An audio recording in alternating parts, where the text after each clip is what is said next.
blah, blah, blah, blah, blah, blah.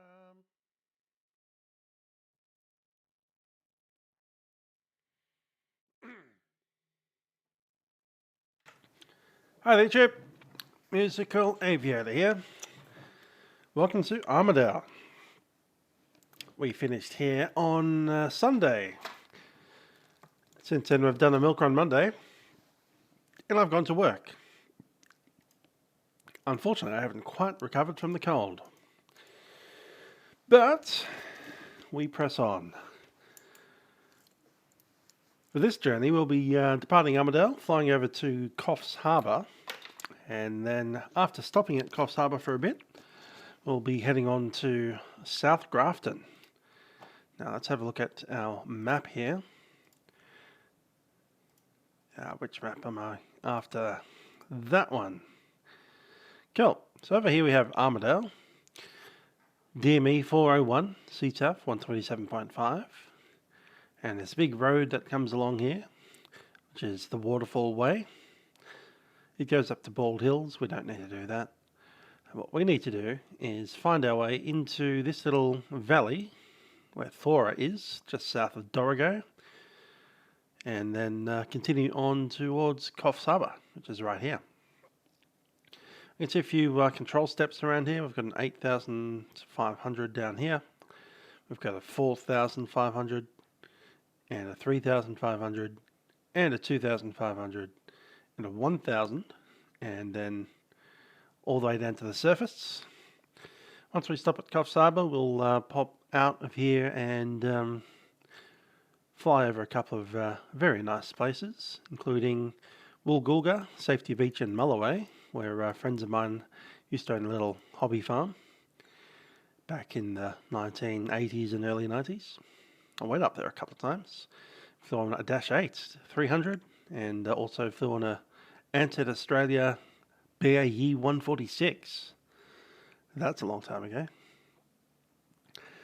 Once we pass Woolgoolga and Mulloway, we'll travel up towards Red Rock. Then we'll pass Grafton and continue northwest from Grafton to South Grafton. Because here in Australia, South Grafton is northwest of Grafton. Don't know how that happened, but there you go.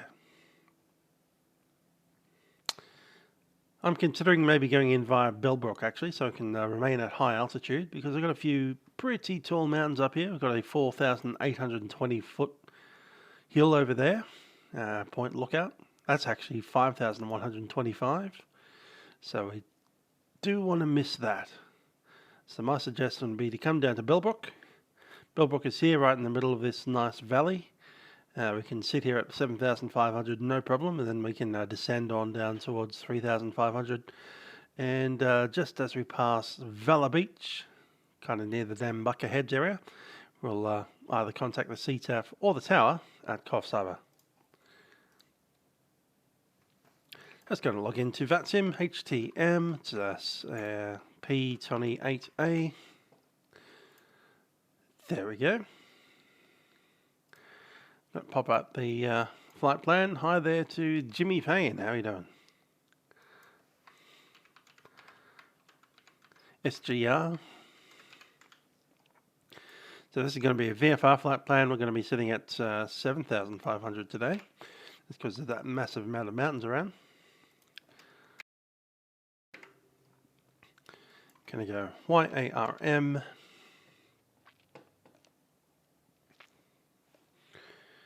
I had a bunch of flight planning stuff here.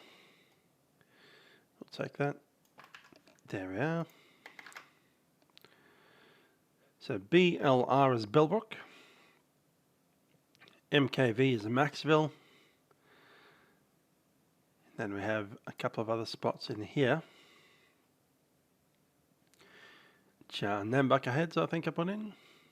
NHS, yes. Nambucca Heads. Might as well go over Nambucca Head. It's quite a nice little town. Got URU, which is Urunga, and we enter at Urunga into the 1,000 foot area. So if we stick at 2,500 over Nambucca Heads, then we can enter at Urunga instead of having to answer at Picket Hill. Sounds like a plan. So you are you at 2,500.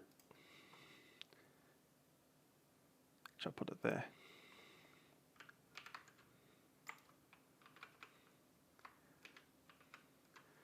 Cool. So that's up to there. SCH. After Coffs Harbor, I'm suggesting maybe split solitary, which is SOI, is it? No, SOL. No, it is SOI. Cool. Then Woolgoolga, WGG. Red Rock, which is RER. And then to South Grafton. Hi there, Elijah. How you doing? With that all in the system, we're going to go back to our original map here.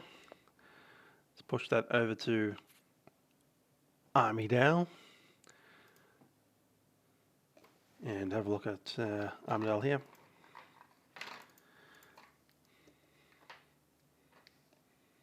Just making sure my system is off.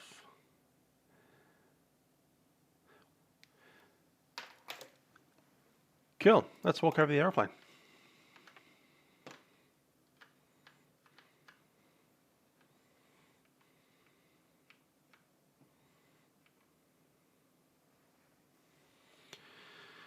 So how are you all doing on this wonderful Wednesday night? We'll be flying over areas that are bushfire affected as we come up towards South Grafton. Dorrigo itself, I believe, is under an evacuation order right now as we speak. So I don't have any add-ons for fires. I know there is one out there that does like a custom placing of fire maps based on satellite imagery, but I'm not sure if that's accurate for Australia. Might only be for the US. Regardless, I don't have it, so we won't see the fires. We might see some reduced visibility as we go through areas affected by smoke. In general, I don't believe Grafton itself is, so it should be right over there.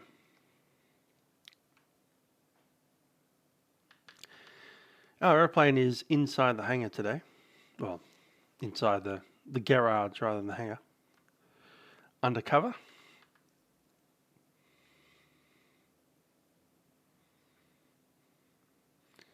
Here we have Armidale Airways, old building over there.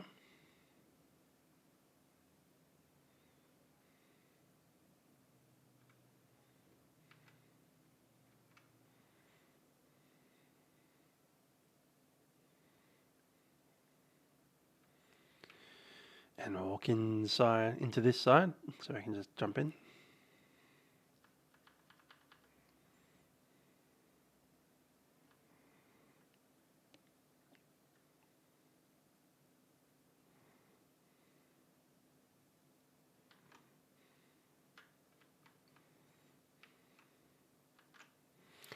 Cool. Here we are at the airplane. Let's open up the door.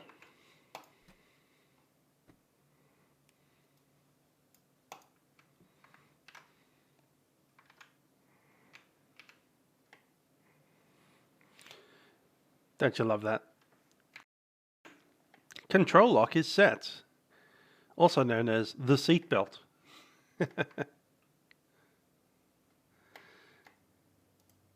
There we go. Seatbelt is undone. Control lock is removed.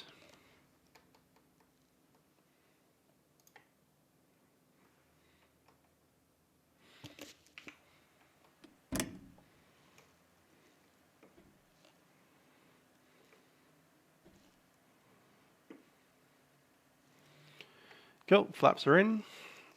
Let's jump on out.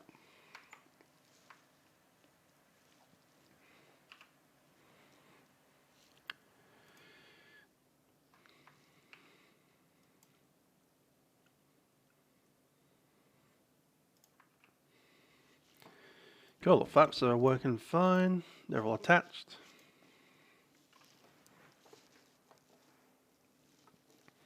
These bits are cool.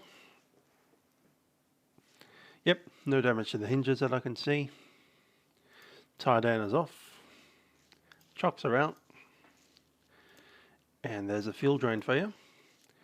Just taking a look in the tanks, and we can see that they are nice and full today. We did that yesterday, and while we moved the aeroplane into the hangar, we filled it up. There's that 6 quarts. It's starting to get a little yellow. We're going to do that here, won't we? Have to do it at Grafton, I think.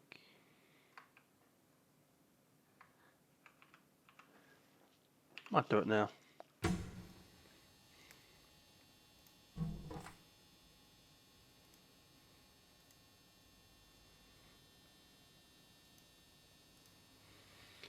Yeah, let's chuck in some cam guard too.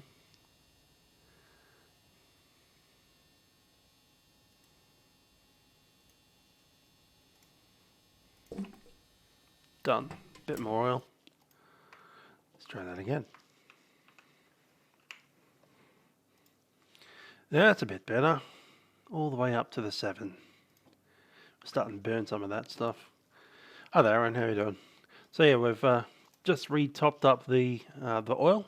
Put some cam guard in there as well, and the colour's certainly a little nicer than it was. And we have more of it. Good stuff. Up on the nose, we have no damage to the prop, and if we zoom in, we'll see that there's nothing inside the air intakes. Good fuel drain on the front. And our left-hand wing tank is full. Yeah, I'd say I'm about 60%. Got some issues with my health. We'll get there. Tie down is away.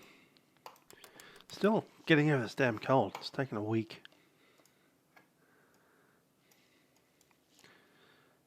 Cool. Nothing inside our pit-op probe. All the hinges are okay. Flap is solid and attached. Last tie down is away. Hinges are good. The jack screw is fine. And the sim is working. You went up to Ayers Rock. That's a nice place to visit. Good stuff. Someday in several months, probably next year sometime, we'll be doing Ayers Rock in probably the Diamond 42. 46, 60, 62. That's what I'm after. Diamond 62. I keep thinking 42 because that's the 2-engine variant of the 40. But no, it's a 62 that we'll be flying. Okay, so we've got the door closed. Let's drop the flaps.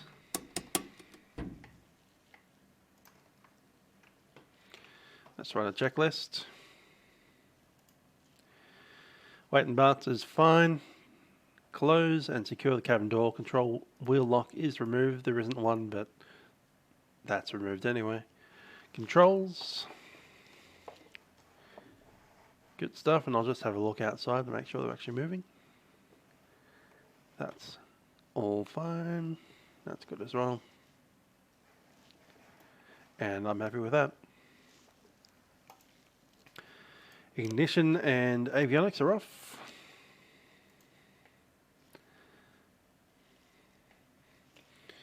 I'll chuck that into the dim side. Beacon is in. I'm going to do these.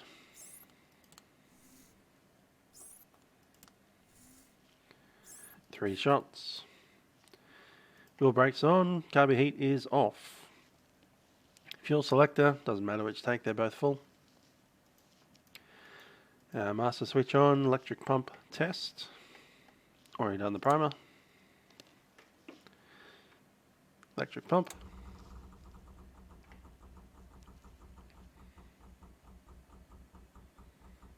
Happy with that. Okay, mixture fully rich. Throttle cracked. Area clear. Let's get the ignition switch ready. No one's inside the hangar, no one's outside. Let's call it. Clear prop.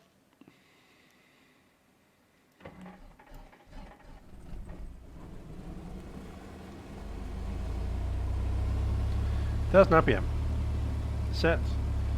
And I'm going to lean it out because we're way up at 3,000 feet on.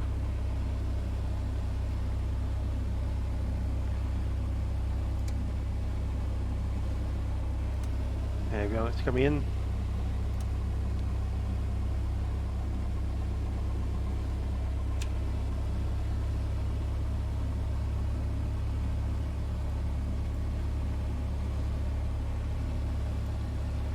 Tours test. So let's chuck in our flight plan. We're going to go Armidale to BLR.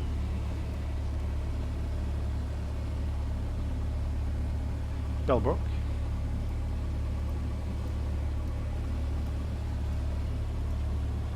After Bellbrook, we're going to Maxville, MKV.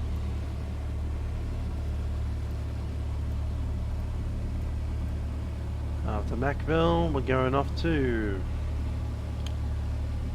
other map. There it is. Nambucca NHS.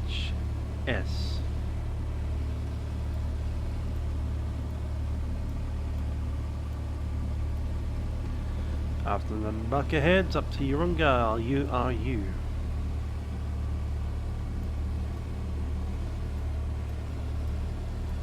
And from there we go to Coffs, YSCH.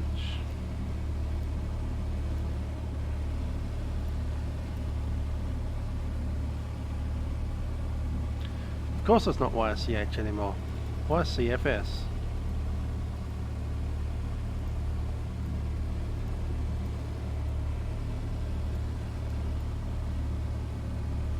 Cool. That's more like it. Let's have a look at our radios. Get them sorted. And this one thing I want to do is call the AWIS and see what our weather's doing.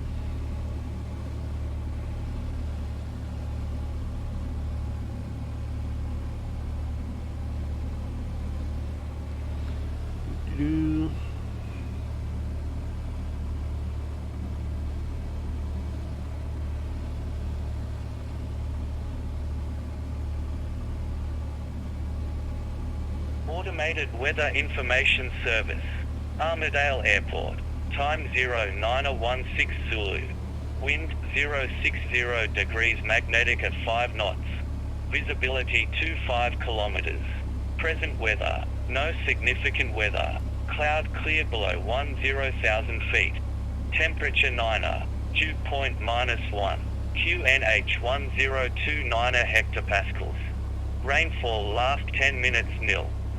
Automated Weather Information Service.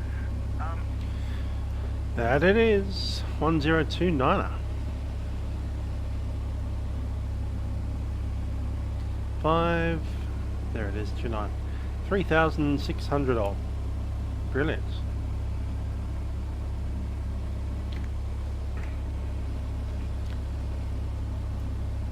Okay. Don't need that anymore. We are sitting here inside the kind of terminal area. Now we'll be heading out towards, let's see,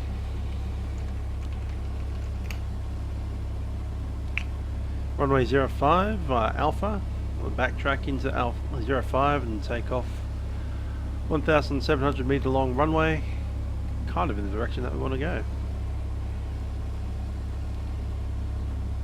Once we get airborne, we'll stay south of the road. And then we'll head towards Bellborough. Probably stay with the road until it hits Black Mountain. We'll just maintain south of Black Mountain, then we'll start getting inside the lower part of the country. Once we hit Bellbrook, the valley should be pretty obvious. With that sorted, let's have a look. I've got the Armidale multicom set. And it's time to move out. Traffic Armidale, Hotel Tanker Mike is a Piper Cherokee inside the carport. We'll be taxiing out onto Taxiway Alpha and doing run-ups on the edge. Hotel Tanker Mike. Let's move.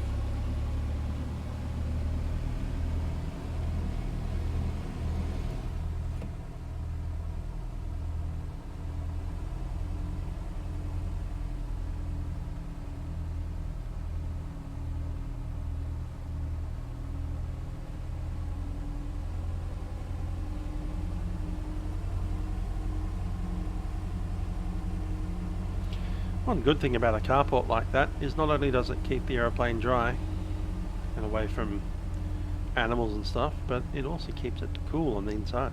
Very nice.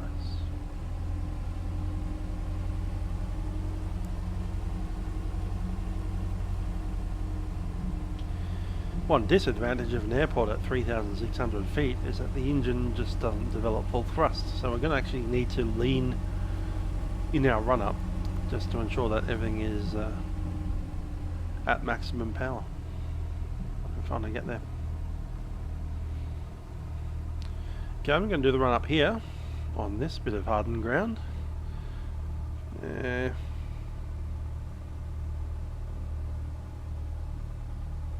Maybe face a little bit further in so we're not blasting the buildings behind us. Given the reduced amount of RPM that we'll get here, I'm actually going to do my run up a little bit higher than usual. It's going to be about 1900. Let's do it now. Just going to double check all of our pressures and temps. Temp is in the green. Fuel pressure is good. All pressure is good. Let's double check I haven't missed any items. Radio master's on. Altimeter set. Heading is... yeah, that's good. Alrighty, ground check says throttle's up to 2000. We can do that. Just for now, we're going to go to full rich. I know it's too rich for it, but that's fine. Up to 2000 RPM.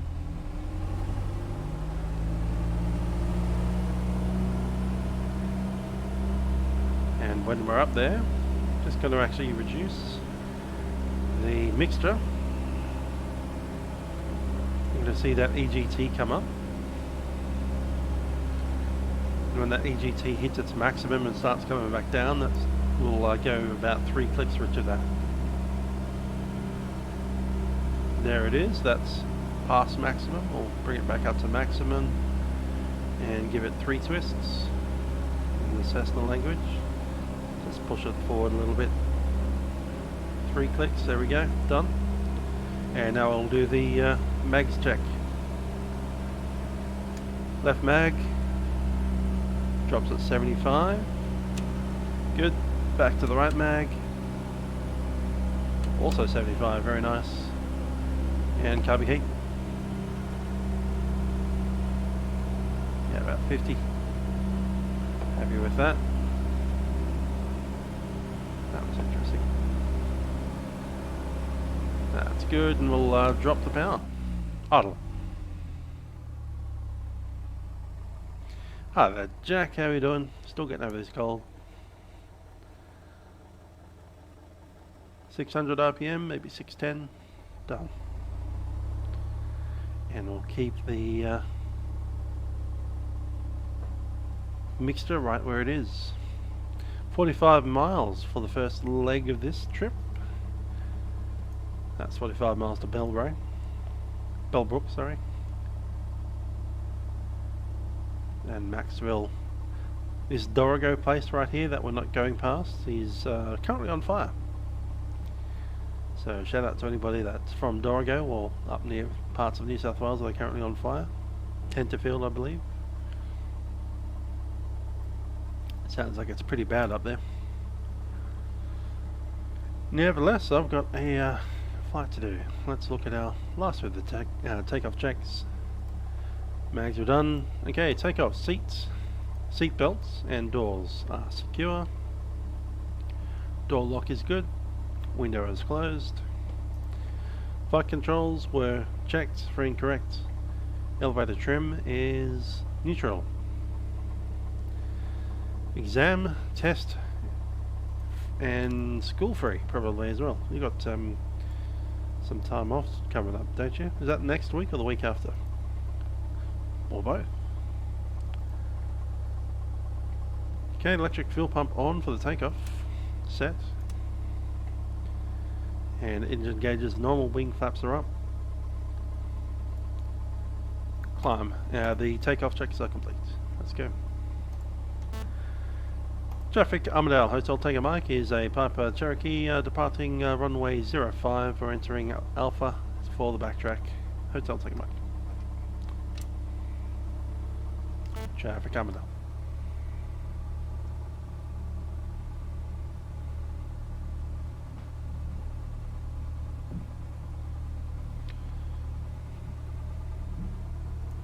Last week of school, next week, eh?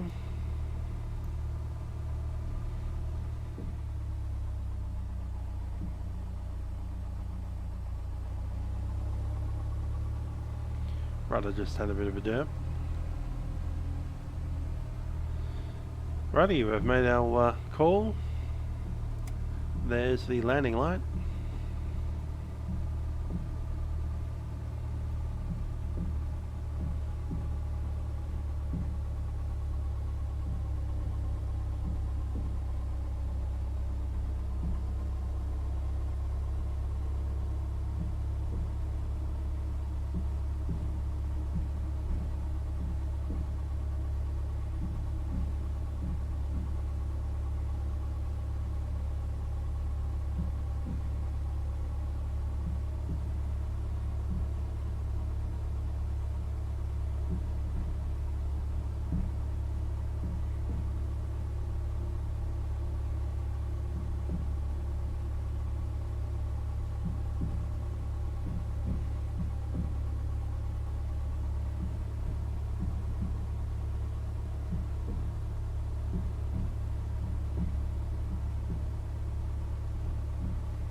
Good-o.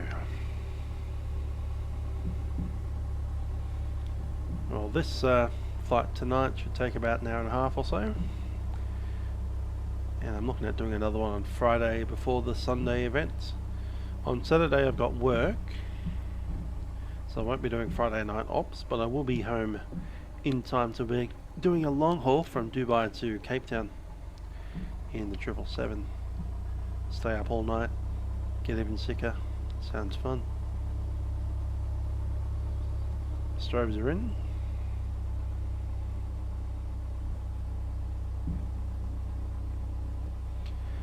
And after the Sunday event, which is on VatPack, we'll probably leave the GA away for a little while. I've got mother visiting, so a week off. We'll probably be back in the action for Friday in 2 weeks' time.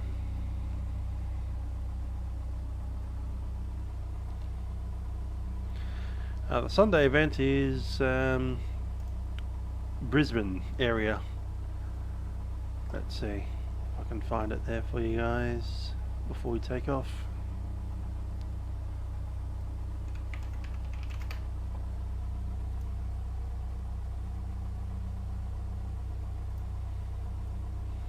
This thing, GA Madness Brisbane. Full ATC from 0600 to 1000. So that's 4 PM on Sunday. Gold Coast, Archerfield, and the Sunshine Coast. I'll be flying this aeroplane on this tour from Casino through the Gold Coast up to the Sunshine Coast, and then back down to Redcliffe. With that said, we are ready for takeoff. Let's run. Traffic Armidale, Hotel Tango Mike, departing runway 05, right crosswind.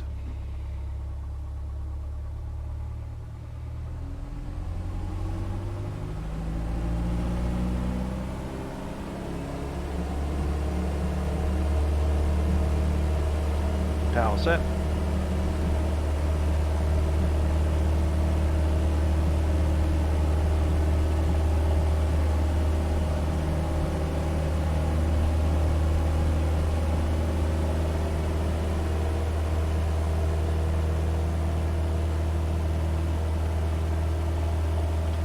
There's 80 knots.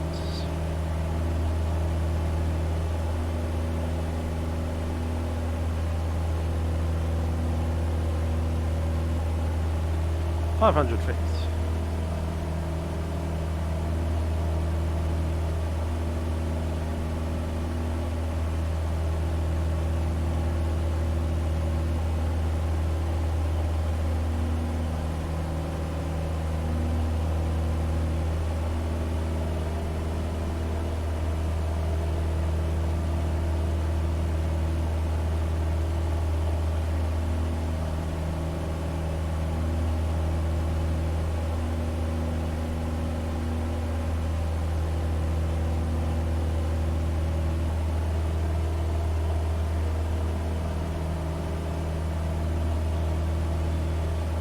Traffic Armidale, Hotel Tango Mike is part of the field on the left, crosswind passing 5,700 and Armidale.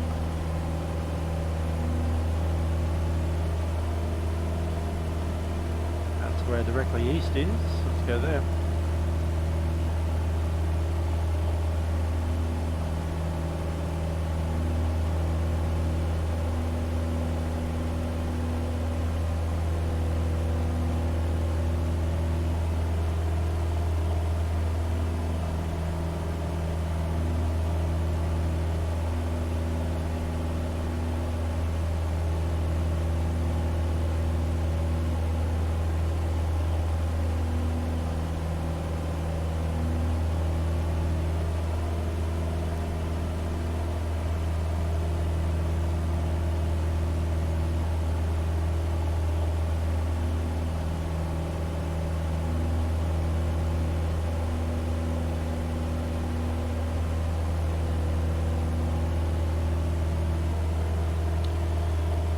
Cool. Left tank is in. Let it feed for a second.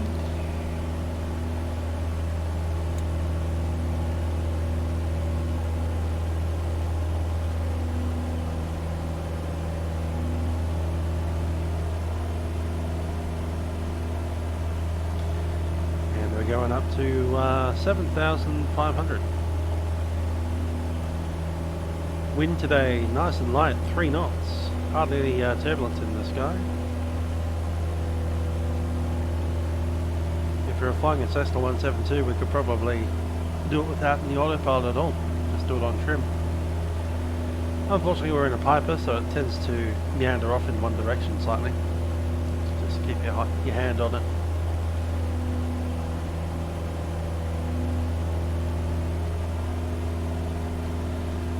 I've decided to switch over to the left tank so I can burn some more fuel on that side. Any luck, we'll eventually even it up so it wants to stay level. Hi there, Rossi QA, how you doing?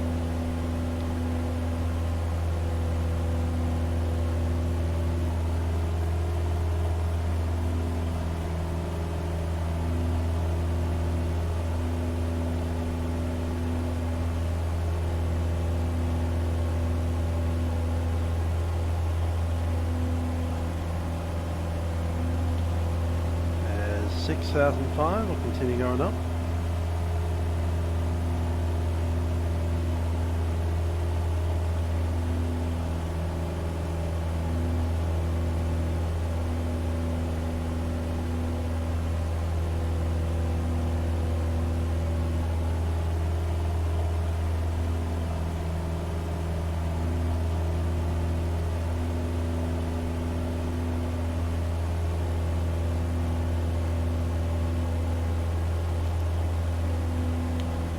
How you doing, Rossi? Is anyone over in Coffs Harbor Tower? Probably not. Probably end up with the old C-Tab.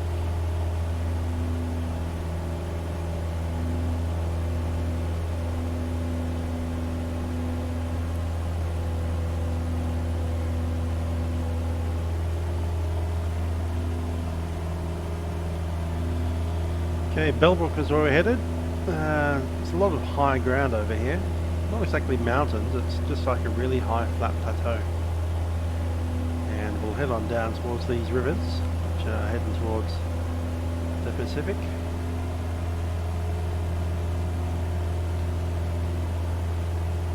Okay, 7,500 is where we want to be. Just going to pull back the power down to 2,400 RPM.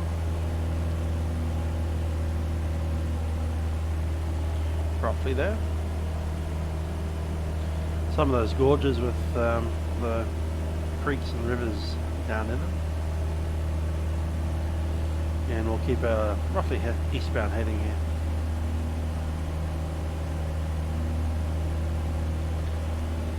So yeah, looking at that, the schedule is essentially going to be that we're flying this aeroplane all the way up to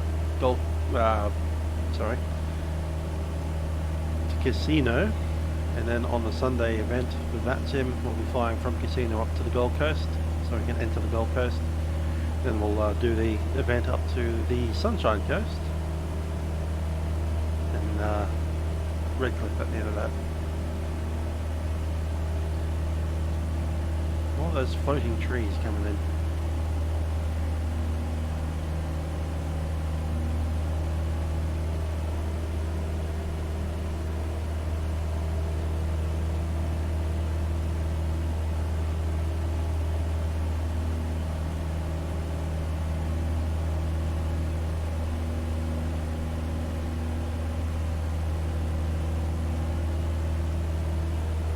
Quite a few bushfires up in this area currently.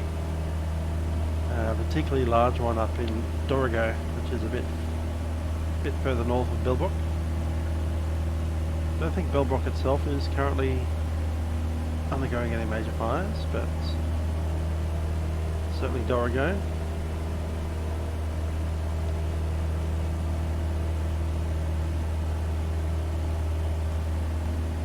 Tracking a bit too far north now.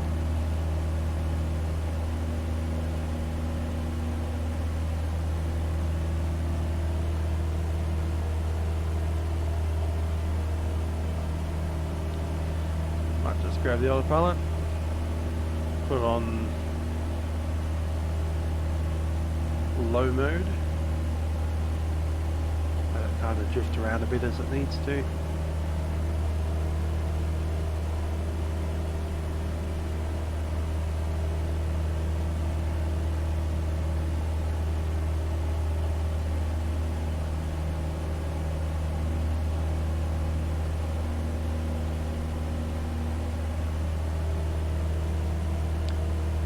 And on the altitude hold. Altitude hold wants some down pitch. There we are. Give it.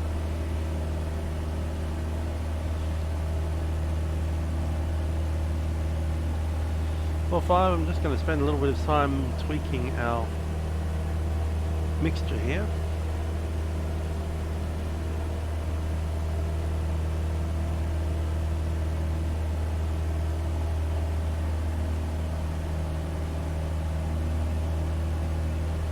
Watching that EGT come up. Autopilot wants some trim down. There it is.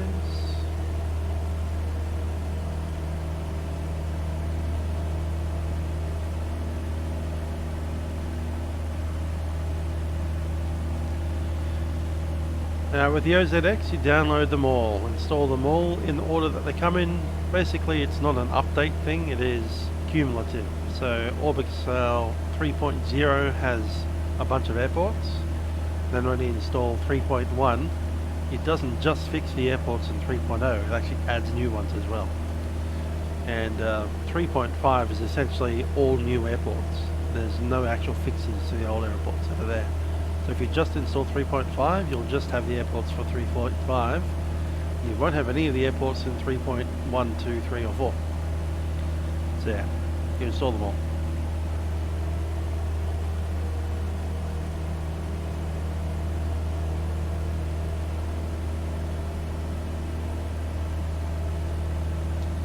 Just pushing that EGT up.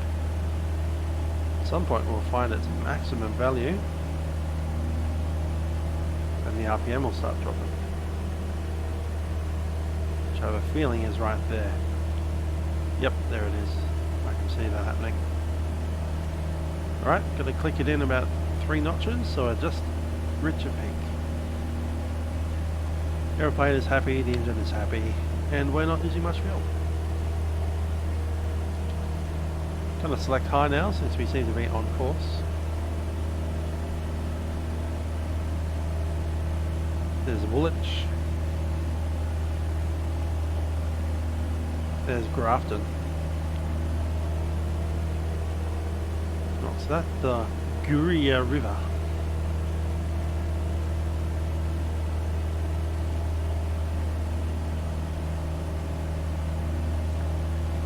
I'm pretty happy that the aeroplane's performing pretty nicely right now.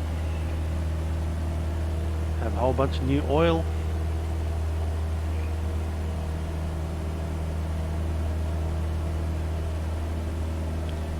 Hi there, Grant.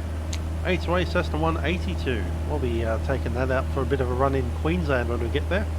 Probably not initially, because we've got some very long distances to travel. Early in Queensland, I want to do Rockhampton to Longreach, for instance, in one hit. I want to go down Birdsville, and then up to Cloncurry, and then Richmond, Queensland, and then all the way from Richmond to Mackay in one hit. So we'll probably be using either the Lancer Legacy or the Diamond DA62 for those legs. But once we get north of Cairns, I think I'll jump into the 182 because we need long legs, which means we need to be able to fly long distances, but we also need to be landing on very small runways up there in the Torres Strait. So some of the island runways that I want to run up there, for instance Coconut Island, I think it's less than 900 meters long, so I need something that can really slow down and get down there. The 182 seems about right. Got a lot of power, but it can also drop 40 degrees of flaps and get you down to like 60 knots on the touchdown. Yes, I've got OZX and FTX version 2. OZX is just airports, it doesn't change the ground at all, whereas FTX version 2 only changes the mountains and the trees and all that kind of stuff and doesn't actually change airports much. That said, they do have airport scenery and it does clash with OZX and you have to turn theirs off. Because sometimes they work together. If your OZX scenery is made a certain way, it'll sit on top reasonably well, and then the only difference you'll notice is that there'll be a whole bunch of kind of static aircraft around that aren't really in OZX.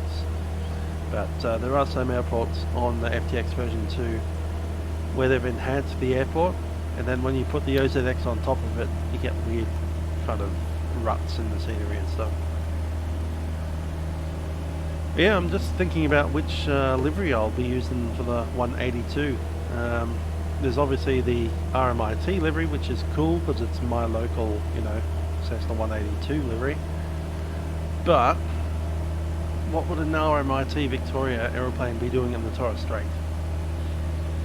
So I might research who happens to have a Cessna 182 up near Cairns and take that one.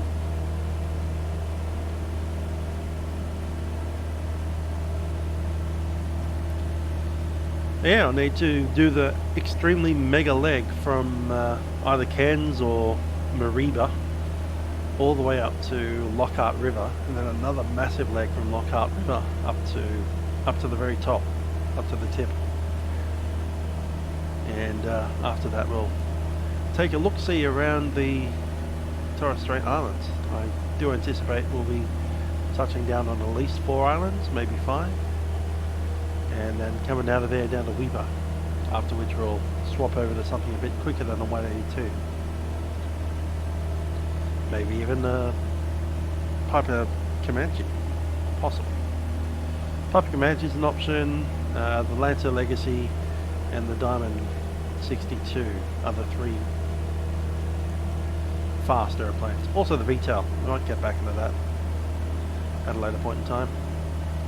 I know we did the VTOL down in Victoria, but it's a long trip. It's a long trip.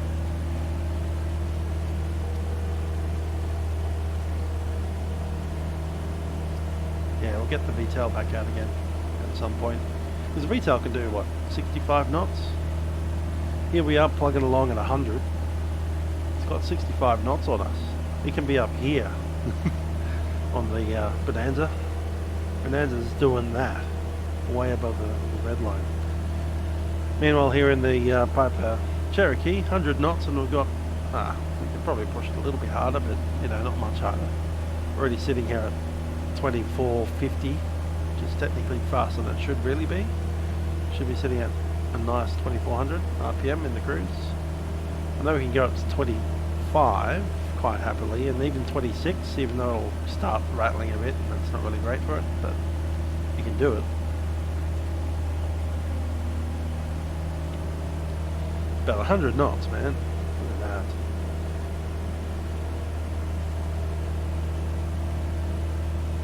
Yeah, I've got the airspeed in knots.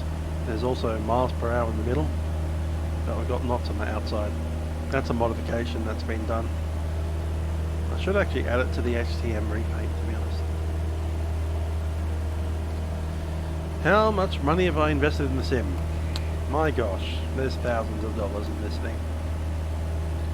Thousands and thousands. You can't see thousands of dollars out the window right now, but let's see what I've got right now. I've got the Piper Cherokee. How much is that? Piper Cherokee A2A. Use the prepared version 2 version. And P3D Professional is what I use, so 79, that's $80 of aeroplane that you've got right here. So just the aeroplane, not including this thing here, which is an additional cost. But just the aeroplane itself, hotel tanker mic, 80 bucks. Let's look at this thing here, which is the GTN for Flight 1. Flight 1 GTN pack. So I have both the 750 and the 650 as the same product, which you can buy as a group. You can buy them separately, or you can buy them as two different items in the same purchase, which is the way I got it. Where's the price there? I can't see the price. They're hiding the price. Let's do a search for the big old dollar symbol. 2 matches. There we are. So I bought it for more than that, but if you are buying it before... No, there we are. So it was a special for people who purchased the previous product, which I think I might have got actually. That's why it's offering it to me. But there we are, $19.95, 20 bucks for that. You'd probably need to pay closer to 40 bucks for it. Then we have the V2, version 2 Australia, FTX Australia. Anyone keeping the tally? Not that good at math.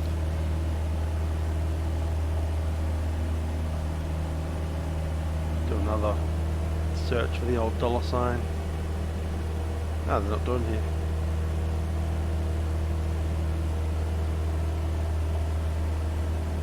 Some of those pictures are great.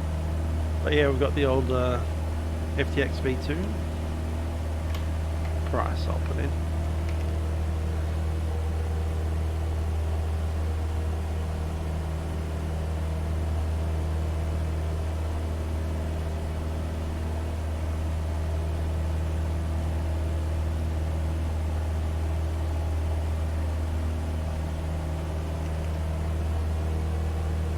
Like 50 bucks for that, so it's huge. Then Coffs Harbor, which is about another 30 bucks.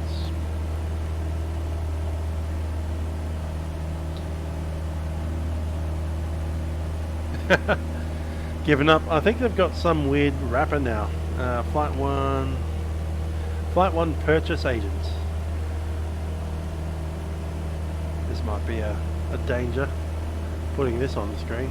There we go. So yeah, I think you need to download this whole price agent thing and buy it from here, from inside their software. Bit of a pain. having an entire application instead of just downloading it off the website. But that's where they decided to do things. So give that a try. Flight 1 Purchase Agent, I think they call it.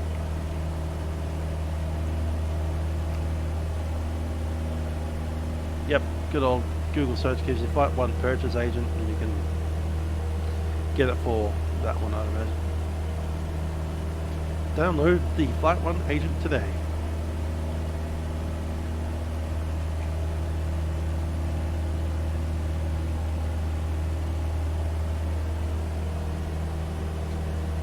And yeah, they'll give you, I think, nav data up to 2018.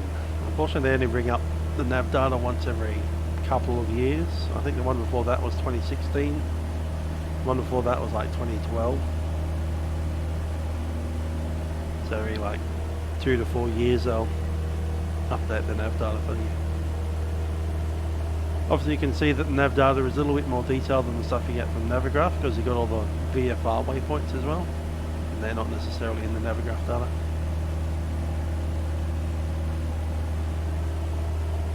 That said, Navigraph data these days is actual Giuseppan or Gepetan, so should be alright.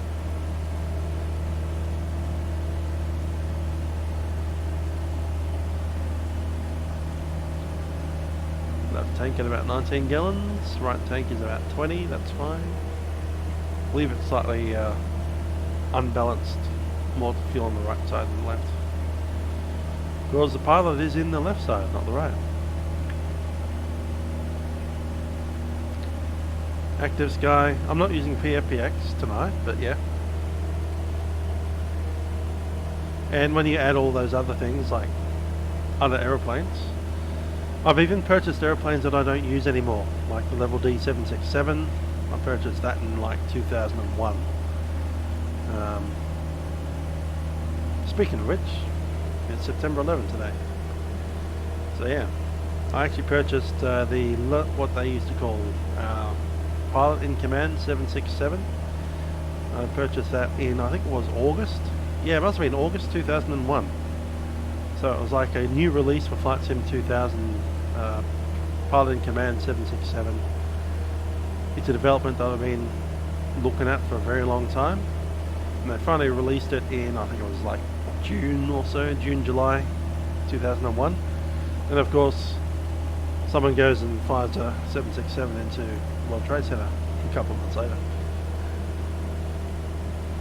No comment.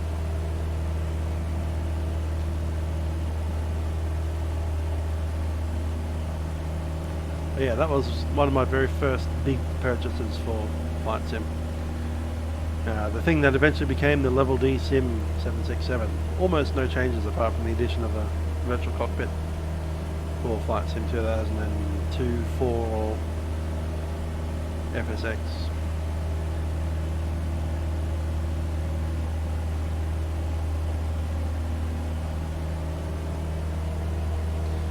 And unfortunately it hasn't really been updated much at all.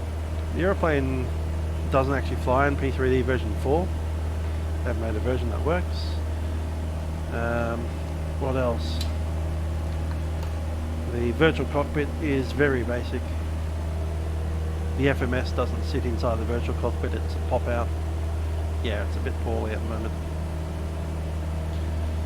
But back in 2001 it was the braking, the front edge, it was the PMDG, it was FS Labs of its day.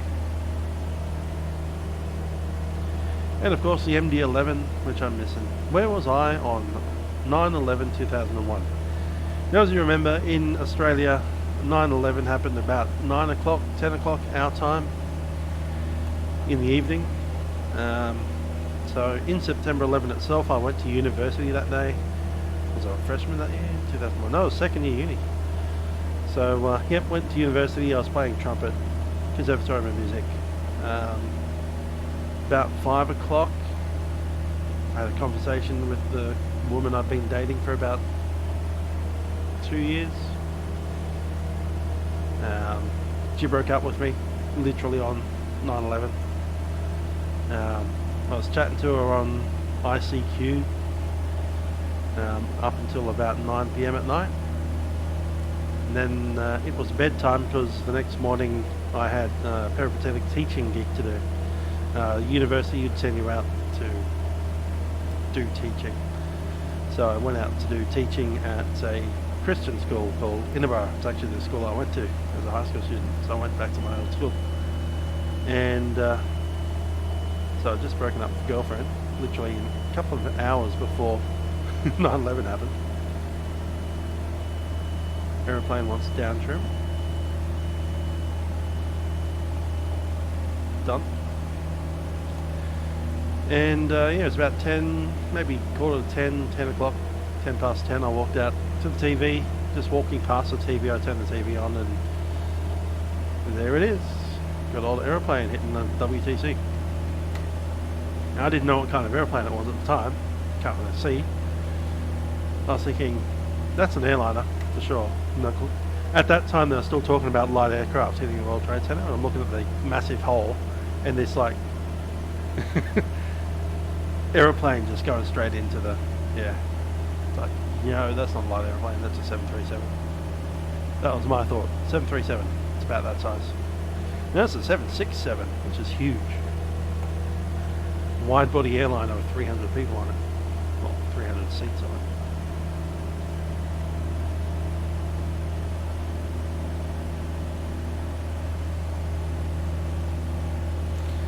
And September 12th, which is kind of the day that most Australians would probably remember September 11, because, you know, the event happened at 10 o'clock at night on September 11. We woke up to the news. I went to my teaching gig, and I had to teach a classroom full of primary school students how to play trumpet with, you know, September 11 happened a few hours ago in the back of our heads. So that was an interesting day. And then immediately after that, the high school students were having exams for their mock audition exams, what they call the trial exam for music. So they're doing their music performance exams on September 12, 2001. And I was helping out with the exam preparations and all of that kind of thing. A few examiners come in especially for it. But yeah, I was helping run a music exam for Year 12 students on September 12th. It was bizarre. It was the most bizarre day ever.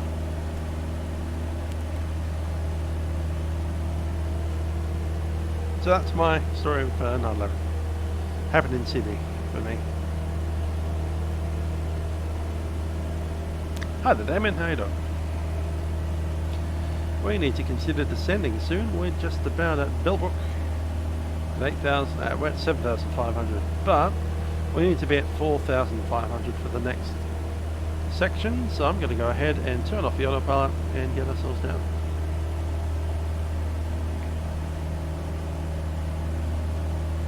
Autopilot is disconnected. Down we go.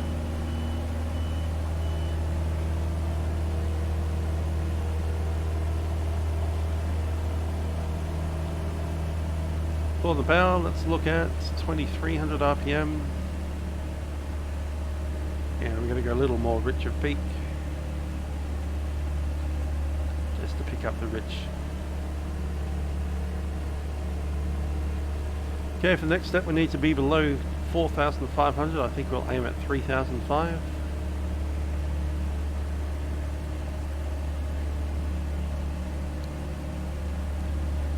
And that needs to happen before the next control step. Control steps are in. Let's turn over. So there we go, Bellbrook. Just north of Bellbrook at the moment, and we're going to track along towards Maxville. Need to be 4,500 or below by the time we hit Taylor's Arm.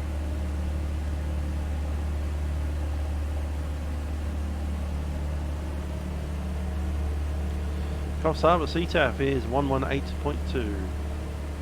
No, it isn't. Yes, it is. Also the AFRU.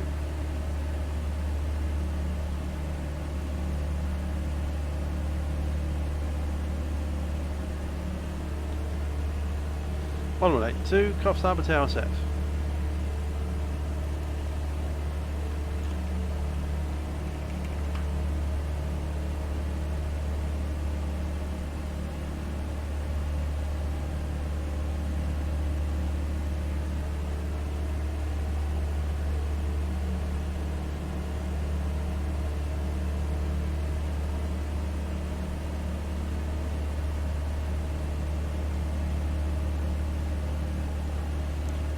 ERSA.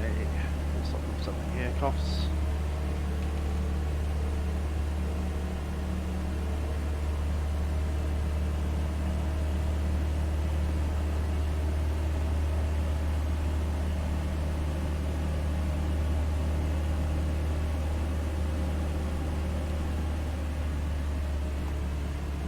Power just coming off there.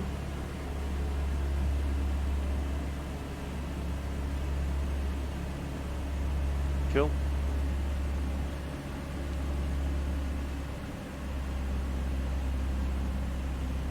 There's 5,000.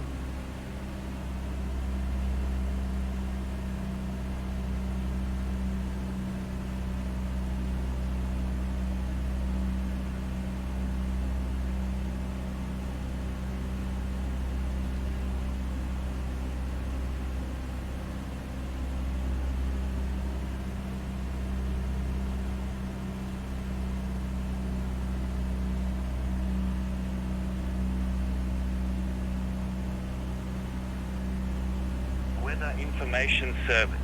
Coffs Harbor Airport. Time 1000 Zulu.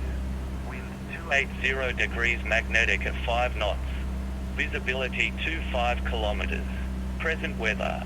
No significant weather. Clouds scattered 2,900 feet. Scattered 3,800 feet. Temperature 13. Dew point 10. QNH 1030 hectopascals.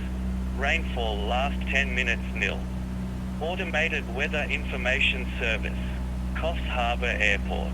Time 1000 Zulu. Wind 280 degrees magnetic at 5 knots. Visibility 25 kilometers. Present weather. No significant weather. Clouds scattered 2,900 feet. Scattered 3,800 feet. Temperature 13. Dew point 10. QNH 1030 hectopascals. 1030.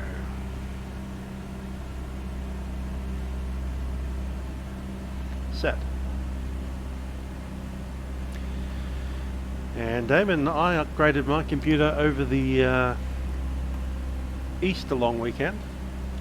Then we had another little problem, which was essentially related to the way that RAM wasn't functioning properly.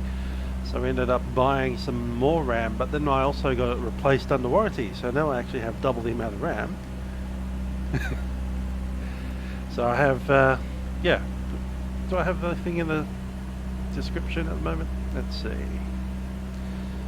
I think on Milk Run Monday I put the wrong details in, but I think we've got the right ones. Yeah, it's an i7-8700 processor, RTX 2070, and I've got 32 gigs of RAM now.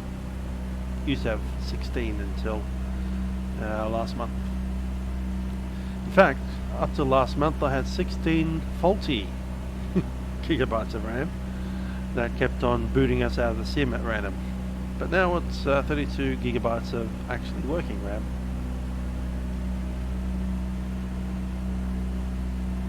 There's 3,500. I'm happy to stay there. We've just passed the 4,500 step. And we'll continue through these hills, through the last part of the hills. And we're on the way to Nambucca Heads.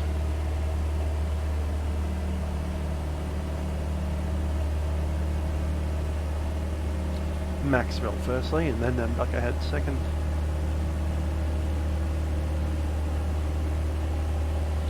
QNH is set, 1030.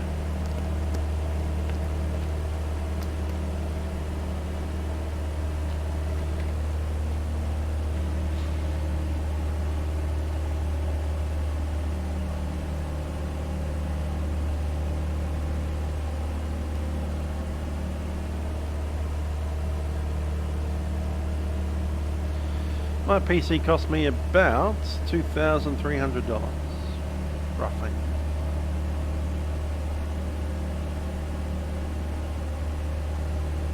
I just saved up over a period of nearly 3 years, and then I just one day went, to hell with it, just gonna throw some money.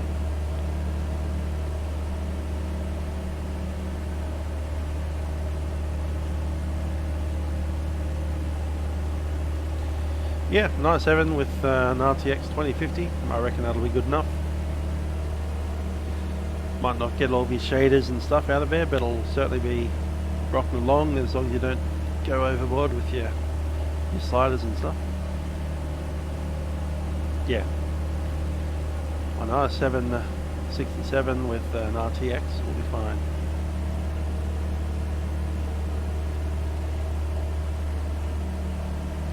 If you can manage to push that RTX to up to a 2070 or 2060, it'd be better. But you know, an RTX 20 anything is probably pretty good. As far as RAM, you only need 16 gigs. It only needs to be 2400 DDR. This 3000 stuff is, it's alright, but you know, keep your money for where you need it.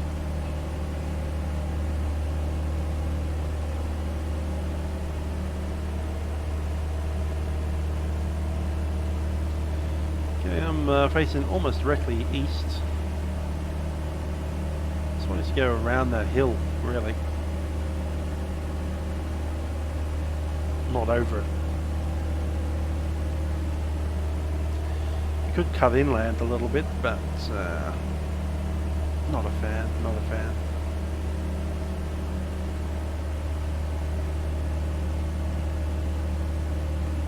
Yeah, 16 gig of RAM is perfectly fine. The only reason I ended up with 32 is because of the issue that I had with the original RAM. I actually purchased RAM to test it. Then I tested it and figured out that I was working better with the RAM, but then my SSD dropped out of the PCI slot and I actually lost C drive for a while.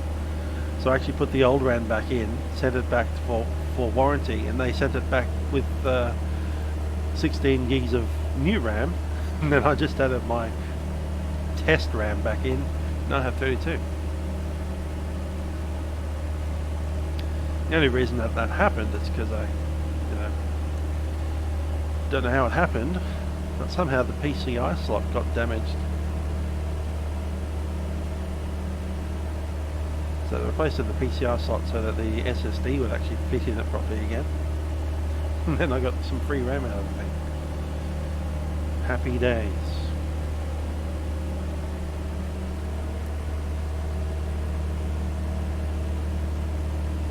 Yep, so he's running 30 FPS on a very similar system. I came as a pre-built system. I could have built it myself and actually gotten maybe $150 cheaper, but at the end of the day I just threw money and got a PC and plugged it in and it worked. I like it like that. It's like, here, have some money, thanks, I'll buy the thing. And then it works. Then it didn't work and I gave it back to them and it came back to me for free and it was working again.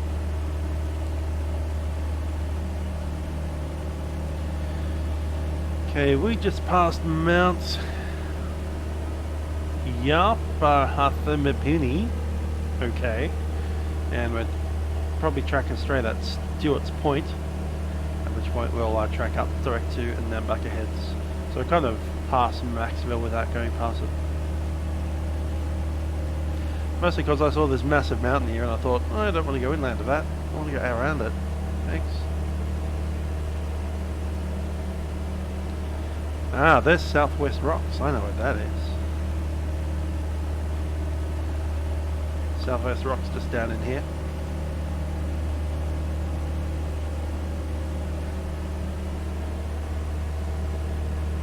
I do believe that there is a not SimCity, a City Skylines map for Southwest Rocks.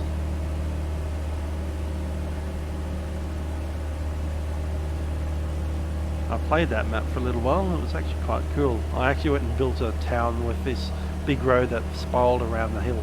Like, started down here and went all the way around the mountain 3 or 4 times until it hit the summit. It was pretty hilarious.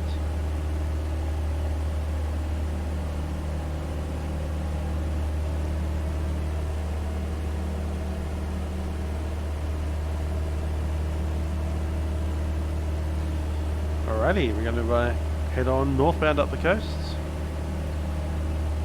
Track towards Nambucca Heads now. Nambucca Heads, we need to be at 3,500 and we'll make our calls inbound at Nambucca Heads. On descent down to 2,500. We'll just sit at 2,500 across this until 12 DME, and then we'll be inside what should be Class D airspace, although without the tower being active we'll be on CTAF 118.2. That's just CTAF calls today. Would have been nice to have a tower, but oh well.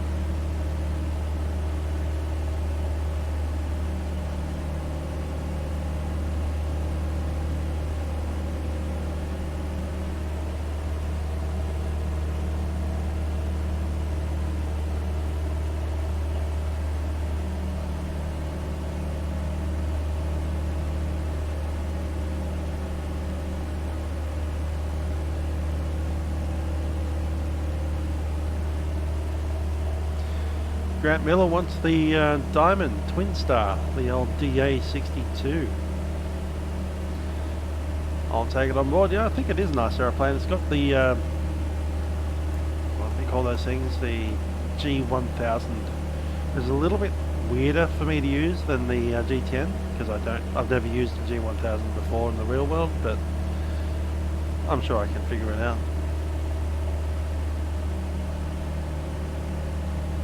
The big flights we're doing are after Rockhampton, so once we get to Rockhampton we're flying all the way over to Longreach, Barcaldine, so we'll hit Rockhampton to Barcaldine in one hit, which is a massive flight, and then we hit Longreach, then head down south to Coolpie, which is also another huge flight, then from Coolpie all the way over to Birdsville, which isn't too bad. Then from Birdsville we are going to go up through the mine sites, probably which one is it?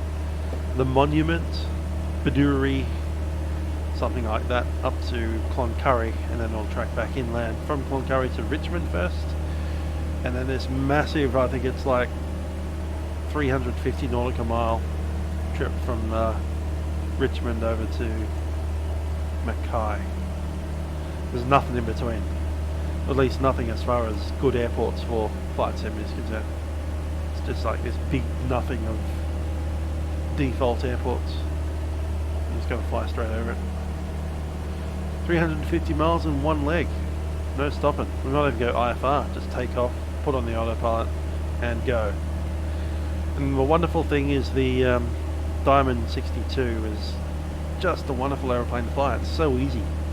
It's got 2 engines, but there's none of this mixture stuff to worry about. You don't have to worry about this stuff here. If you want to go faster, you get the throttle and you push the throttles forward. That's how it goes faster. It's a brilliant aeroplane. Might even do a cannula so we can get up to like 18,000 feet or something stupid. Maybe 16,000, but you know, get above 10,000 feet. We'll use the oxygen system on the Diamond, which has got one built into the simulator, and you open it up and it actually uses oxygen, so you need to monitor how much you've got in the tank. And it's one of those cannula systems instead of a full oxygen mask, or it's not a pressurized cabin, so you need to either have the oxygen mask over your face or you just use the cannula under your nose and you've got to breathe through your nose, which I can't do at the moment. Isn't that cool? But yeah, it's an impressive airplane. Just got a bit low there. We've got to climb back up to 2005. We're at Nambucca Heads.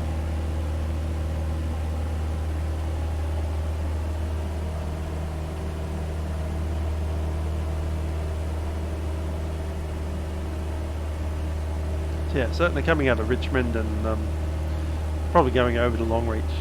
We need something really quick. Big distances to traverse, like 350-mile legs. Can't do that at 100 knots. Take 4 hours.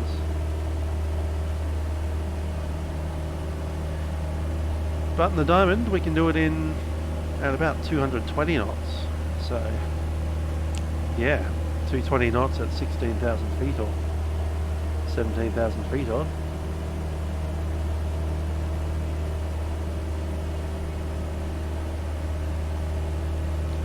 And we'll get to see a bit of a different system. Instead of this little old GTN, we'll be using the Garmin G1000.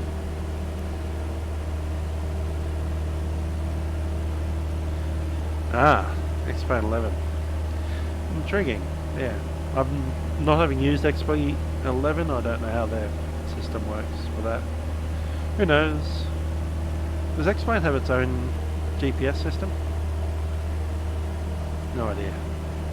I'll have to research that.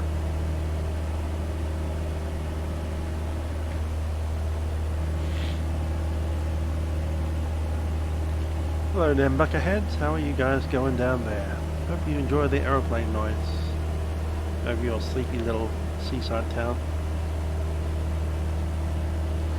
I'm sure they get speedboats. They'll be fine. We're at 2,500, so it's not too bad.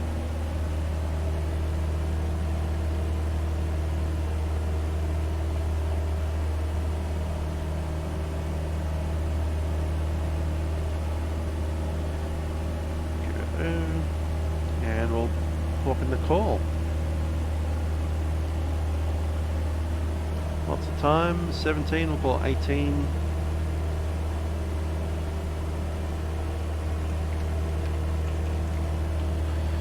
And the wind's coming from the north.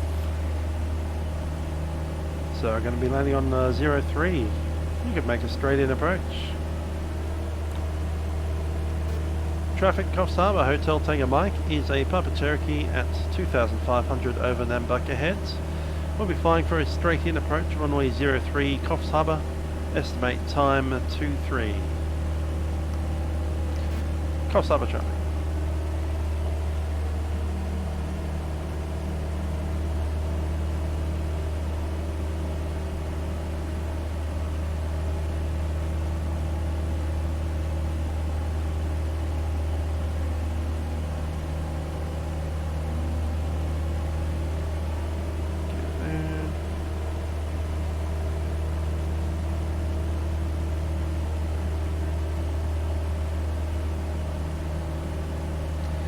Yeah, I'll agree to that.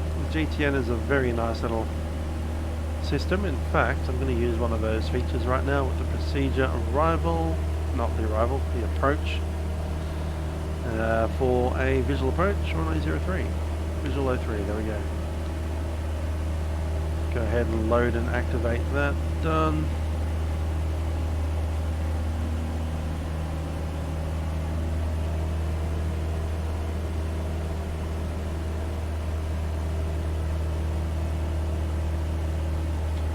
There's a Pacific Highway. I do believe the Pacific Highway is... it's that road there. That's right. The railway comes in really close to the airport there. It's actually between the airport and the beach.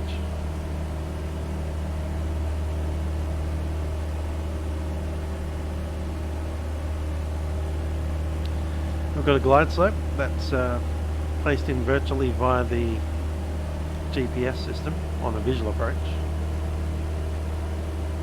Obviously there's no ILS at Coffs Harbor.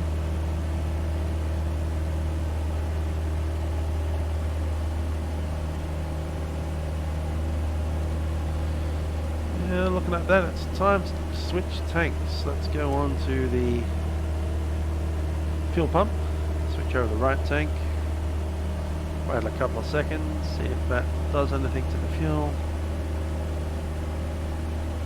I'm happy to say, and we'll drop the fuel pump.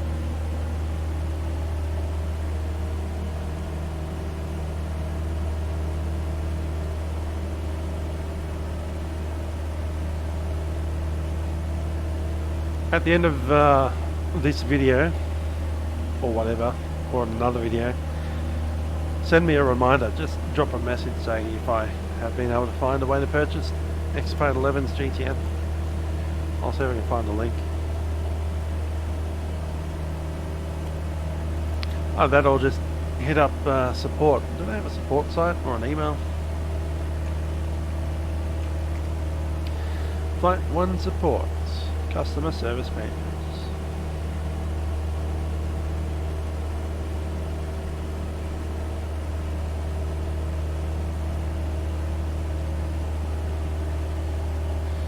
Yeah, it's one of those websites that have far too many options for its own good.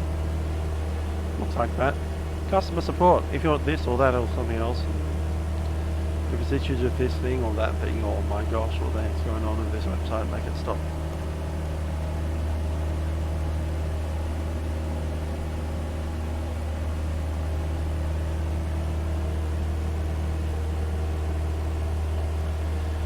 I think we're just about at Urunga. I have 3 monitors. I only use one for the flight sim, but I can wrap them around if I want to, but then I can't really stream because then I kind of need the other monitor for, you know, OBS and reading your comments and all that kind of stuff.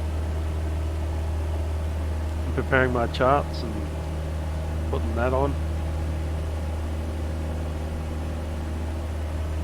So yeah, I only use the one monitor for flight simming and the other thing for streaming and sundries.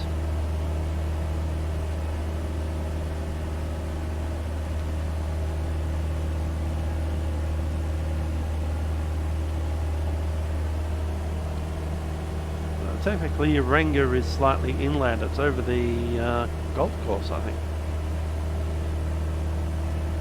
It should be there.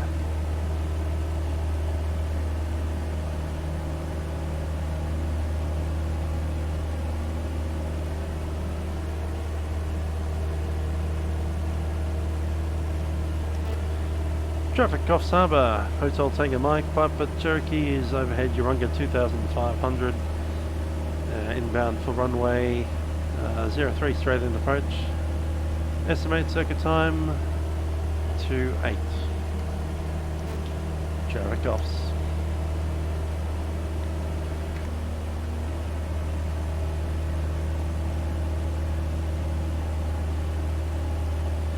Nice little bridge.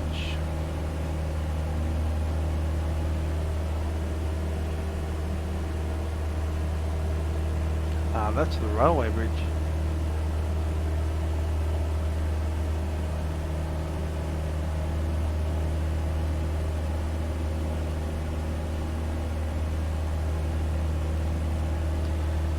Field in sight.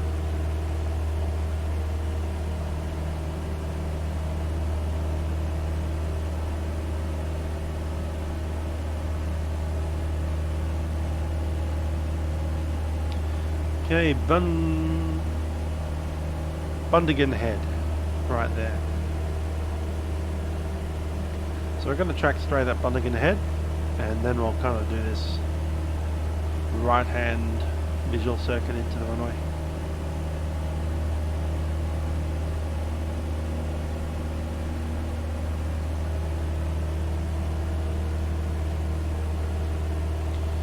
No, you're not missing anything. The Cherokee does drift, the real one does as well. The other thing you'll notice is that you can only feed from one fuel tank at a time. The longer you run the engine, the more your fuel will be imbalanced. Also, you've only got one pilot usually, so the pilot sits here, the passenger, if you have them, sits there. If you've got the pilot in one seat and the empty aeroplane otherwise, the aeroplane will kind of bank towards the pilot slightly, unless you empty the right hand fuel tank more than the left hand fuel tank, in which case you can overcompensate it and that'll balance the other way. Yeah, it's a kind of weird balance aeroplane. Also, you've got dihedral. That's the only thing that keeps the aeroplane balanced, unlike a Cessna, which is a pendulum. So the weight of the Cessna is below the wings and the aeroplane will naturally stabilize out. Piper Cherokee is the opposite way around. The wings are on the bottom and the weight's on the top, and it'll flip and flop. So yeah, the Piper Cherokee just does flop around the sky a little bit more. Got to keep your hand on the yoke a bit more. Just what it does. Urunga, isn't it? No, it's Bunganon Head. Traffic Coffs Harbor, Hotel Tango Mike, Piper Cherokee is overhead Bunganon Head. For a approach runway 03, we'll be turning into a right base, runway 03, Coffs Harbor. I'm getting a little better. It's been about a week. Still got a bit of phlegm on the throat, so that's annoying. But at least my voice is mostly back. I just got a bit of a blocked nose at the moment. It's been annoying. Can't pronounce my words properly.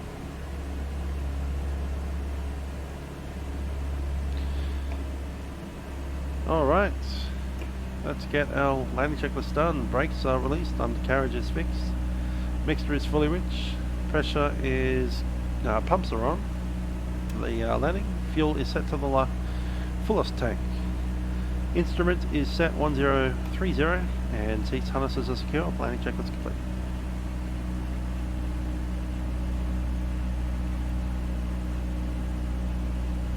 There's 1,000 feet. Okay, 1500 RPM, I'm going to maintain 1,000 feet. Traffic Coffs Harbor, Hotel Tango Mike is base runway 03.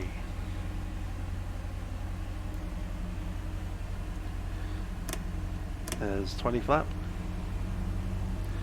So while the Cessna has the advantage of being more stable on cruise, I'm going to say that the Piper Cherokee has the advantage on the landing, because its wing being down below the aeroplane's fuselage like that gives you a bunch of ground effect on the flare, which just makes it a lot easier to put on the ground.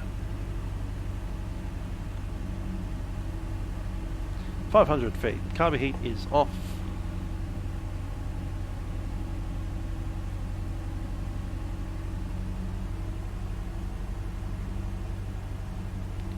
$70.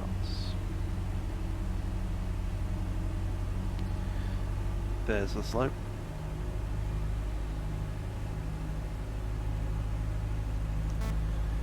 Traffic Coffs Harbor, Hotel Tango Mike, final runway 03.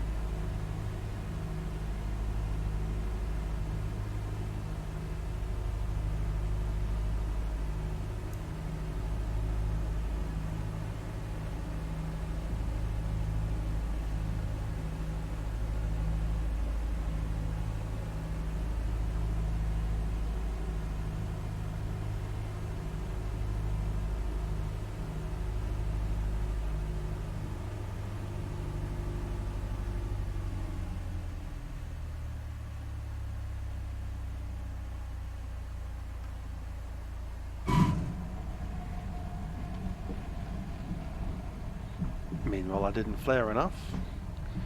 Never mind.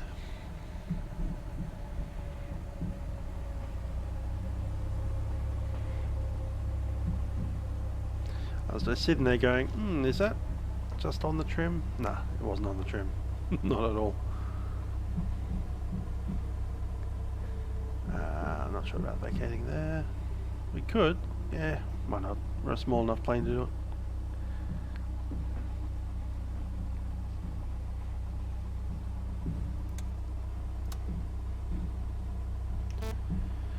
Traffic Coffs Harbor, Hotel Tango Mike vacated runway 03. Flaps dropped.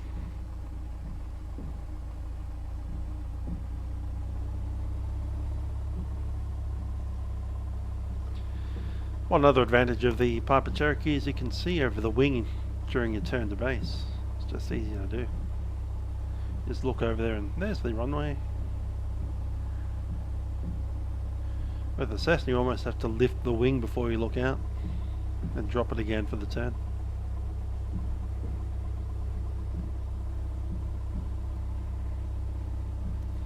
Yeah, just leading out the mixture again.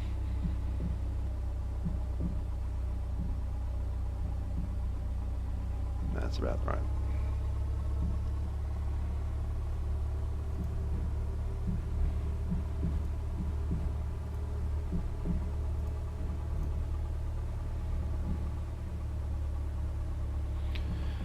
Okay, let's have a look at the runways and taxiways. We're currently tracking up, what's that, taxiway Echo 2. We're going to enter Charlie, then Echo 3, Echo 4, cross runway 28, continue along Echo 5 up to the GA apron from hotel. Massive taxi. Massive taxi.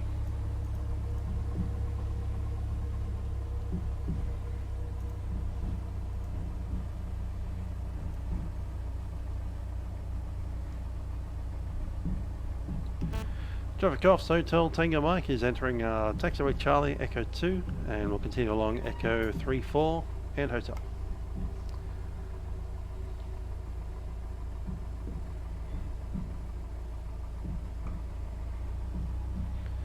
Right there is the RPT apron, so if you come here on Qantas Link or whatever, you'll end up over there in your Dash 8.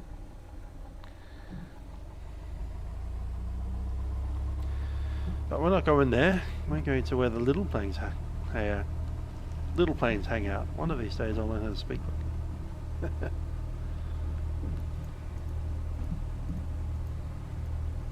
Couple of floating houses over there. Thanks V2. You're doing great.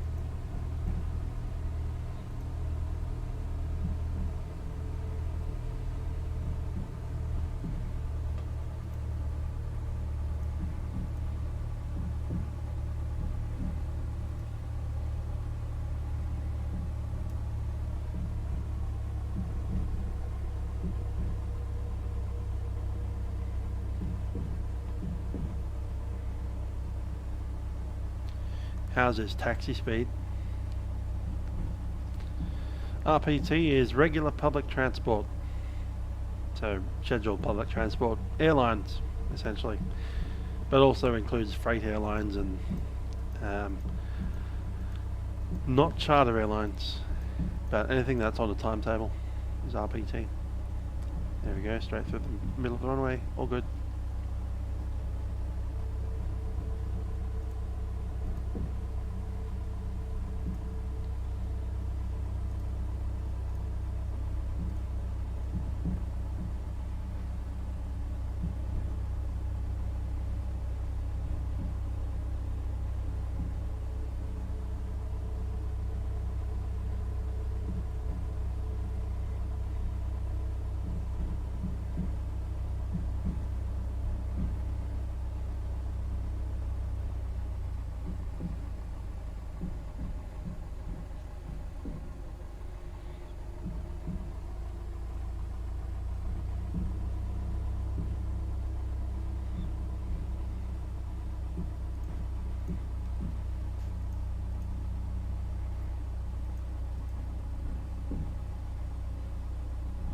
Is that clouds or is that fire?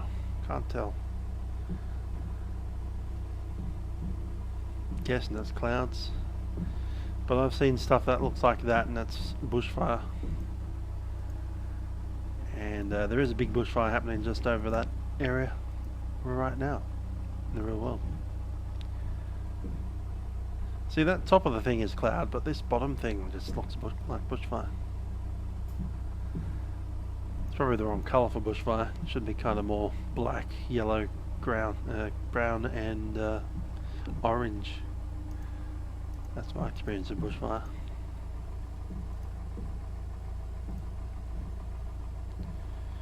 Alright, we'll just come to a stop here next to this footpath.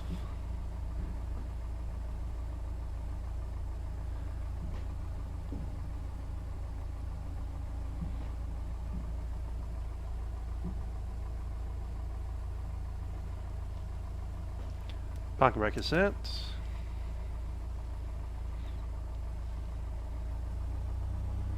$1,000.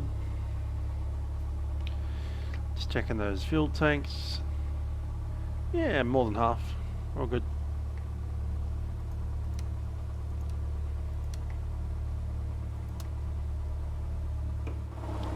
Shut it down.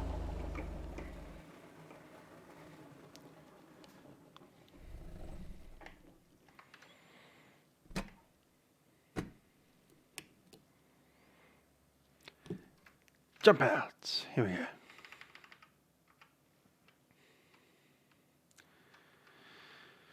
So, welcome to Coffs Harbor. Nice little building here. I'm assuming there's meant to be a gate at the end of this thing.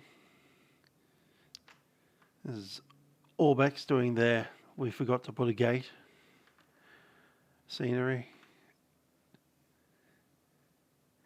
That said, I've seen a driveway where a gate used to be, and then they just fenced it over.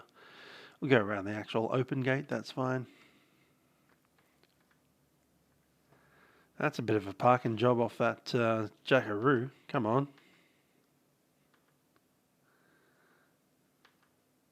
Is that even meant to be parking?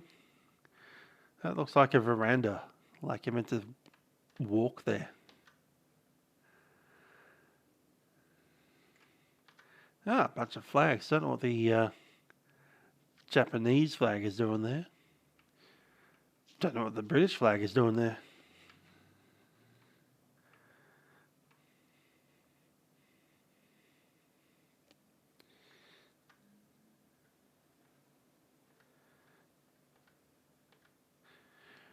Is that flying school over there? Guessing so. There's a fuel bowser. We don't need it. Maybe we should go over there and fuel up. Because we're going into South Grafton and there's not much there. South Grafton is a tiny airfield. Part of OZX. There's essentially like a building and a few cars in a car park. Royal Overlords. Scenic flights, helicopters. Cool.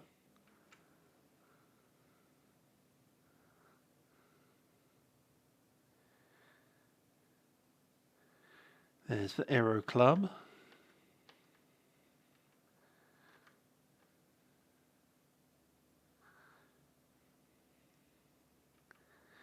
Family joy flights. What's family about a joy flight? Who knows?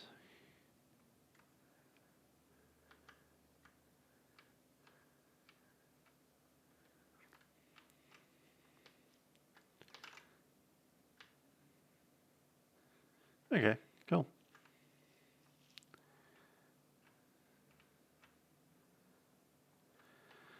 So let's plan our next moves. We've got South Grafton and then we're going off to Ballina via Evans Head. Hey dude, give me some walking room here. Now we can obviously fuel up at Ballina, that's pretty good. But carrying full tanks into South Grafton might be an idea. It's not very far though, is it? Let's look at the map. Yeah, I can probably even use that map. There we go. So there's Grafton there.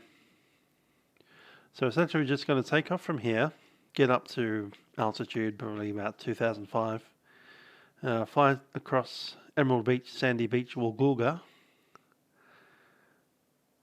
past Mulloway where my old friend's farm was, up to Corindi Beach, and we could probably track inland along the highway. That said, Red Rock is a waypoint, so I might do Red Rock and then track in. We do need to keep clear of Grafton. There is actually Rex aeroplanes that go there. And after Grafton, we'll fly northwest to South Grafton, because South Grafton is northwest of Grafton. He said unironically. Yes, South Grafton is northwest of Grafton. Who knew?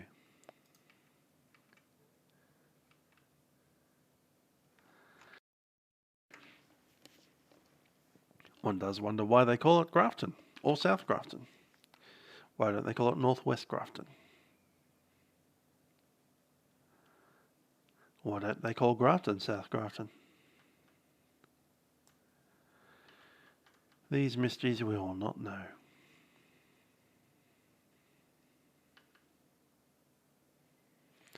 Now that's a bit of architecture.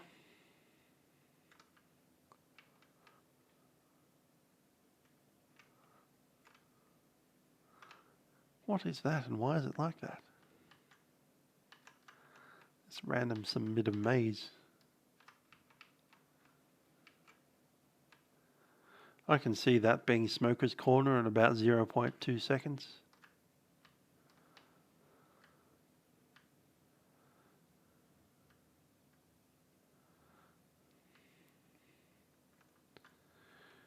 Right.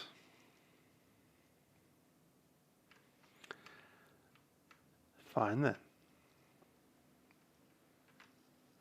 Obvious toilet is obvious.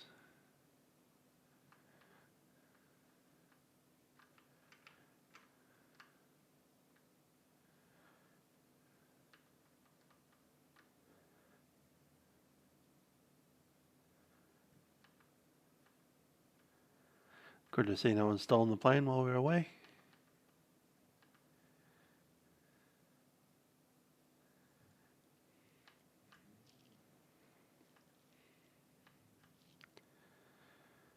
I reckon we'll go over and fuel up the plane. Let's do that.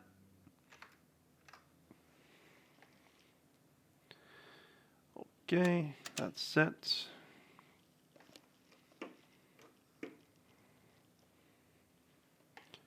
Let's get the door closed. Just moving it over. Don't need to lock it. And we'll start up.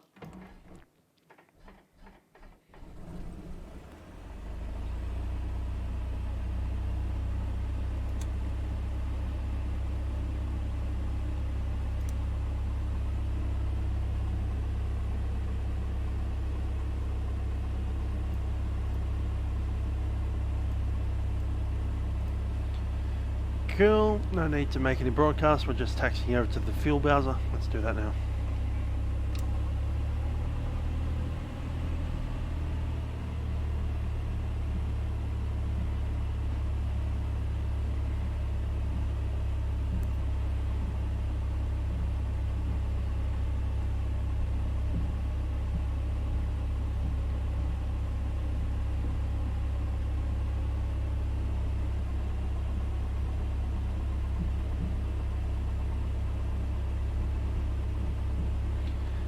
Yeah, I think I'll just carry full tanks into South Grafton so we don't have to fuel up in South Grafton. I'm sure if there's fuel there even, that will be much more expensive than here.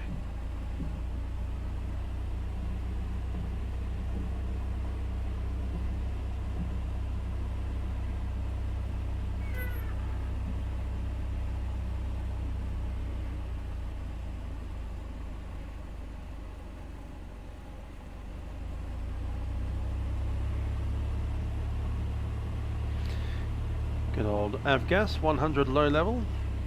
That's 100 octane. So if you normally put 95 octane into your car, another 5 gives you aviation fuel. Although you need leaded fuel for these aeroplanes. Parking brake is set. Let's drop this and then drop the mixture. Aeroplanes at a stop.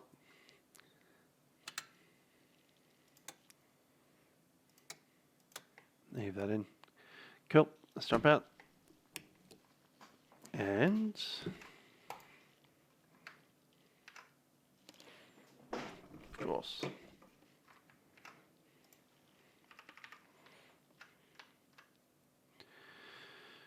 Cool. So swipe the old card to the big tall one right there. Plug it in. Beep. And we want, how many gallons do we need?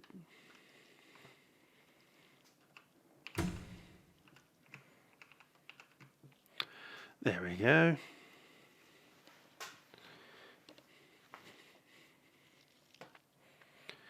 In the left tank, 1, 2, 3, 4, 5, 6. Yeah, let's just fill the tanks all the way to the brim. It's going to be nice and heavy. But then we won't need to worry about fuel tomorrow or Friday whenever we're coming out of South Grafton. Put the fuel bowser away, get back in the aeroplane, and we need to do the fuel drains because I put new fuel into the tanks. And we just need to drain them just to make sure that we haven't put water in there or bits of gunk or the wrong kind of fuel, anything like that. So we have nice blue coloured fuel, which is 100 low lead, no water, no gunk. Just checking the oil, since we have new oil in there, it still looks good.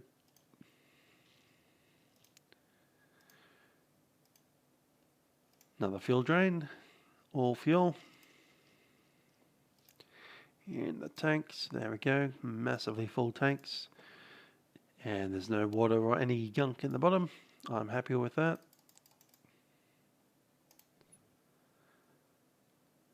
Boot is locked and we can move. Doors locked.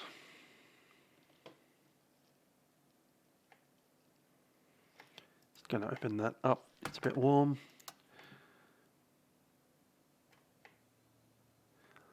Going to have to start the engine, then we'll just plug in a few waypoints. Woolgoolga mostly, and then South Grafton.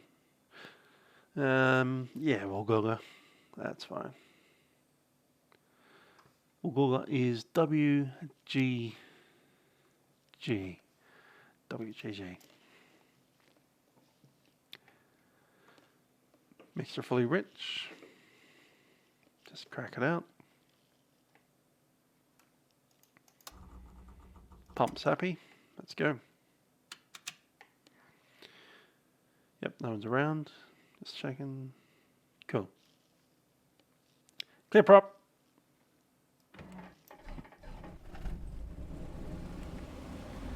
I love when a warm engine starts. Someone coming out of the Aero Club there.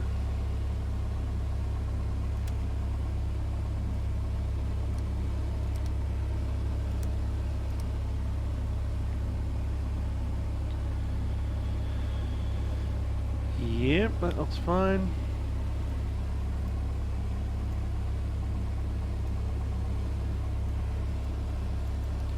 Woolgoolga.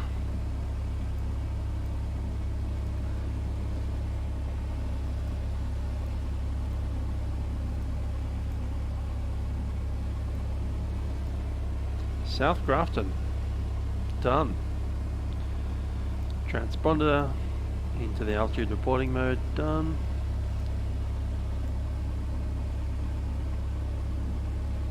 And we'll head on back down to the runway. Anyone watching, do you want to use runway 28 or 03? 03 is pointing towards the wind more. We can probably depart by Alpha, to be honest.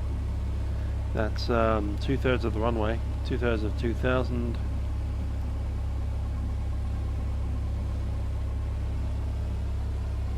Or we could even depart on half of 1,000, but it'll be about 1,200 meters.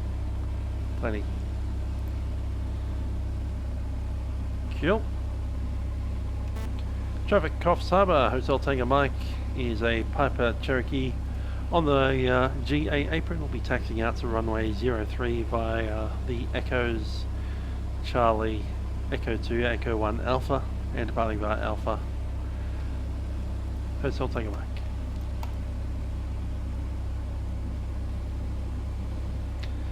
Zero 3A. Yep, good stuff. Nick has suggested 03A.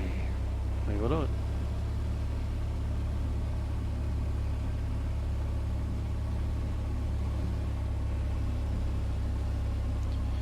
No one coming.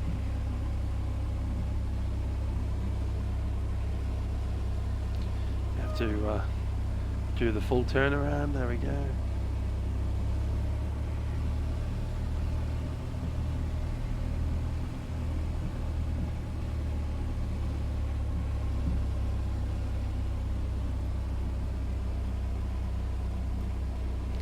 It'd be wonderful if that connected up to the other spot, but it doesn't, so we have to go back the way we came.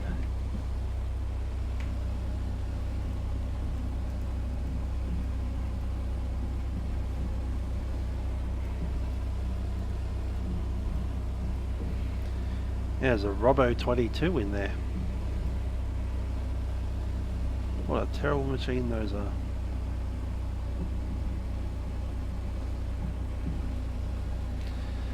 Cheapest helicopter around. Piston engine helicopter, who would have thought?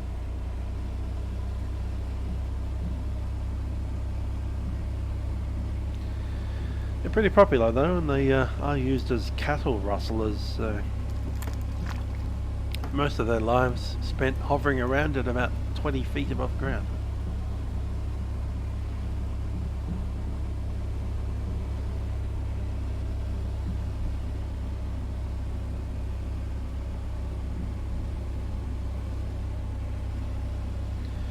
Okay, there's the last corner for a bit. Traffic Coffs Harbor, Hotel Tango Mike is on the Echoes. We'll be crossing runway 28.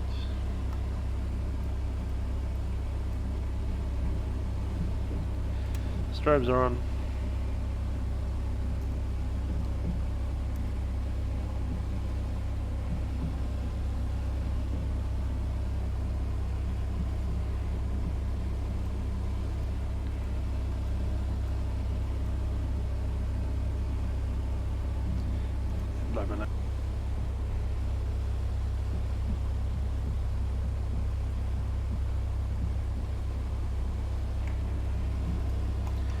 Traffic Coffs Hotel Tango Mike has vacated 28. Strobes are off.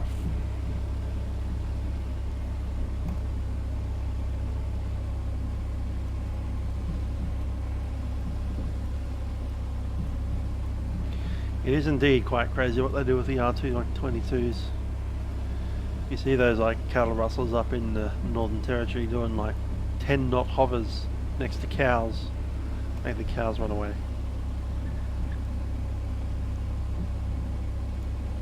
Entire herds. Herding cows by helicopter.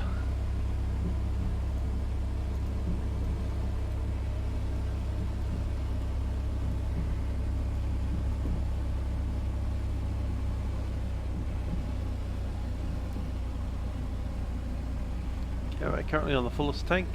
I'm just going to come to a stop here so I can do a run up. Window closed. So to blast ourselves. Always a good idea to close your windows before you do your run-ups, especially if you're in a Cessna 172. Because in the Cessna 172 the entire window opens up, and often right next to the window you'll have your seat belt.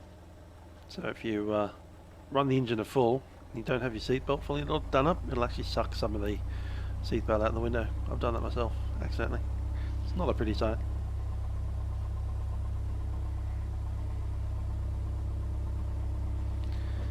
Okay, brakes are in. Let's go to 17. To 18. 18 is set.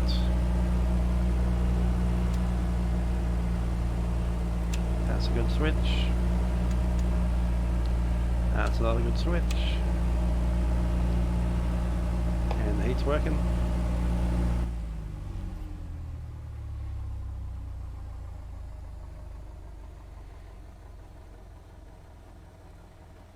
Happy with that. 1000. Brakes released. We're rolling.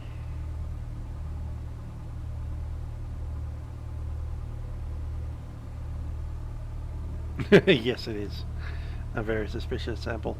You know, in the Cessna you've got the tank control switch that's on the floor between the two pilots.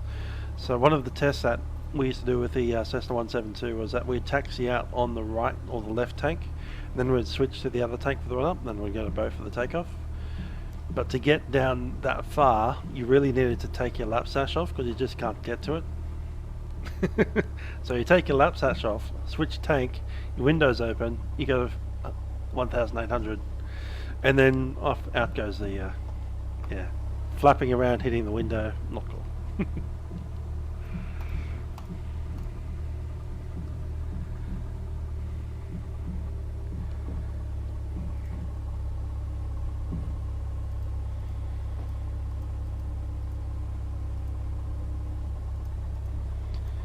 I'm going to just chuck on the DME for us.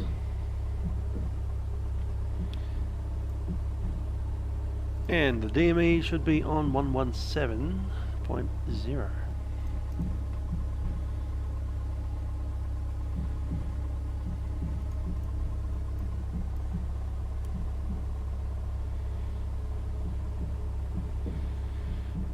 reduce power on that one.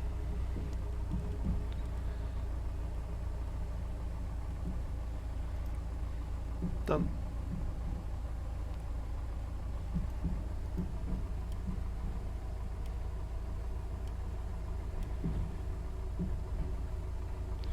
.5, dear me.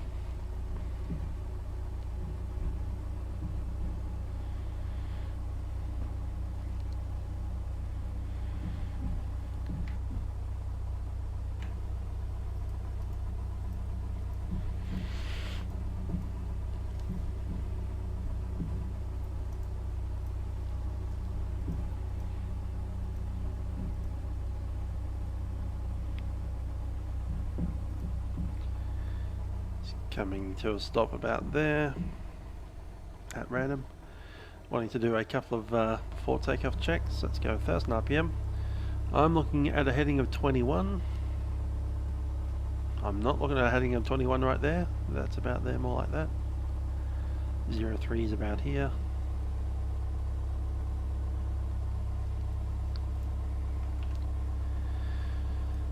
Okay, ground check's been complete. Takeoff. Seats, belts and doors are secure. Flight controls free. Let's just double check, make sure nothing broke while we're refueling the aeroplane. Happy with that. Fuel selector on the fullest. Electric pump is on.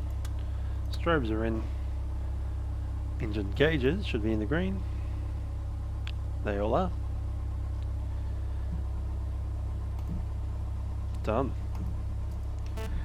Traffic Coffs Harbor. Hotel Tango Mike is entering runway 03 at Alpha. Not backtracking, we'll be taking off from Alpha, runway 03 Coffs Harbor. And that'll be a straight out departure. Northbound.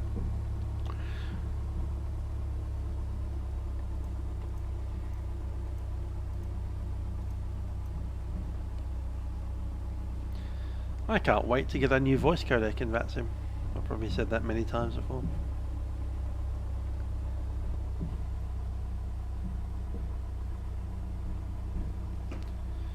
Okay, mixer fully rich. Lights in. Done. Nothing coming in on the approach or the other direction.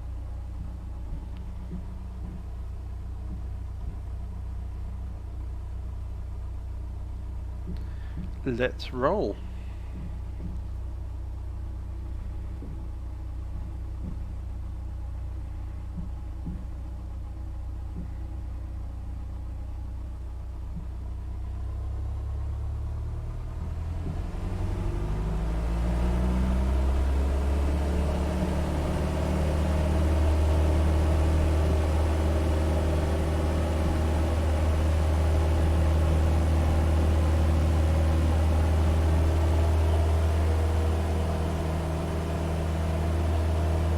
For 70, 75, sorry.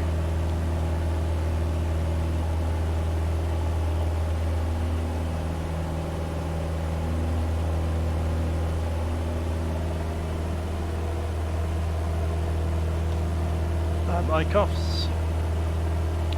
Grafton, here we come.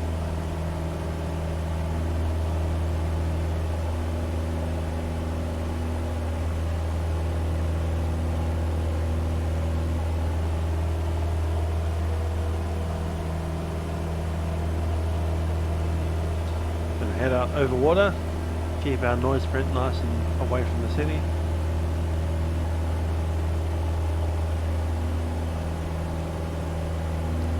There's a boat harbour right there. Nice little beach area. Let's not open the window in the mid-flight. I mean, it's possible to do, it's not a problem, but you know, gets rather noisy.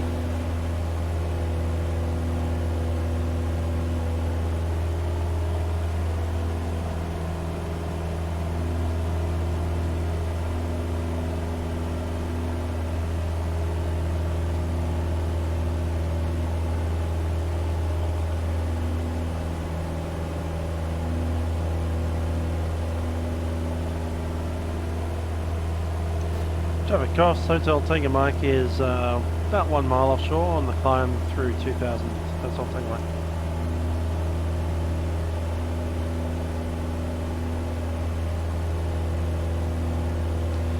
There's a railway going all the way from Sydney down south up to Brisbane through Casino.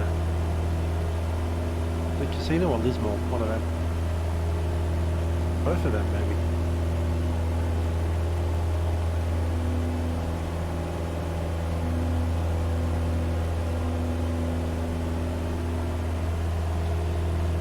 Okay, 100 knots. I'm just going to drop the power a little bit and then lean it out.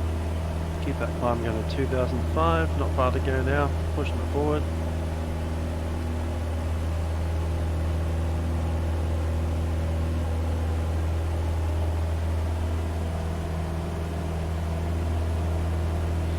Yeah, it's okay to open it. It doesn't change the dynamics of the aeroplane at all, it's just really annoying.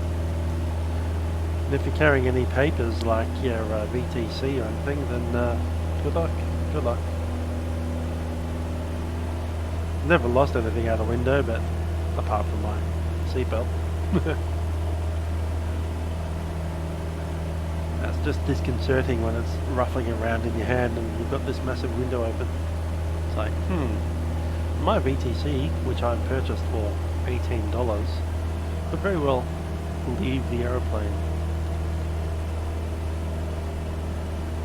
Even worse if you got like a GoPro camera stuck to the window and you're thinking about, how far away is that from there? Not very.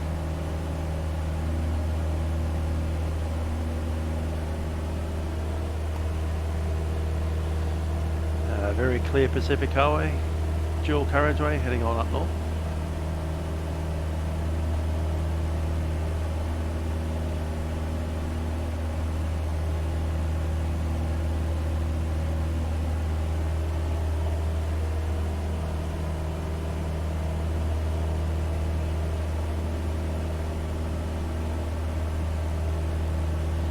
Thanks for that, Grant. Leave a comment and I'll see if I can research what's happening with your GTN issue.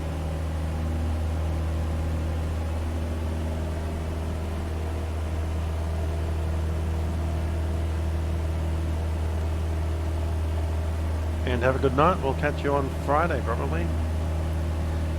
Or Saturday for the long haul. 10 hours of overnight.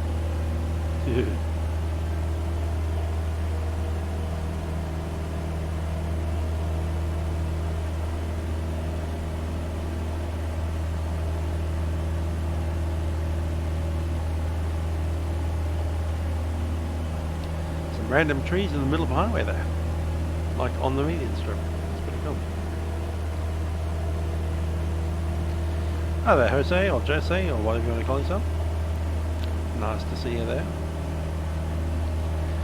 We are flying up towards Emerald Beach right now, passing Sandy Beach and then Woolgoolga.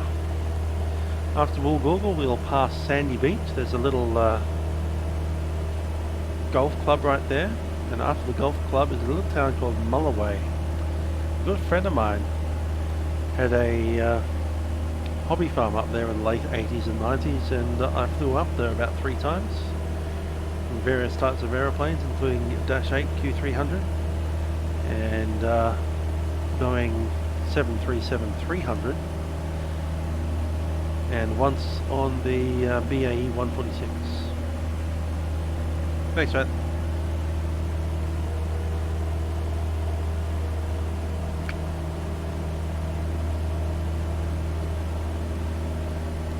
Opening windows so you can hear the tyres go conk conk. I guess you do kind of hear it in a little real aeroplane. A little bit, not much.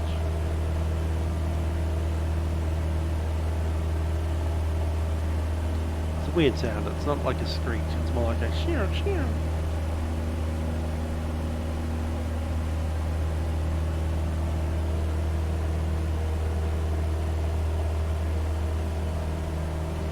Good looking highway. Look at that. Ah.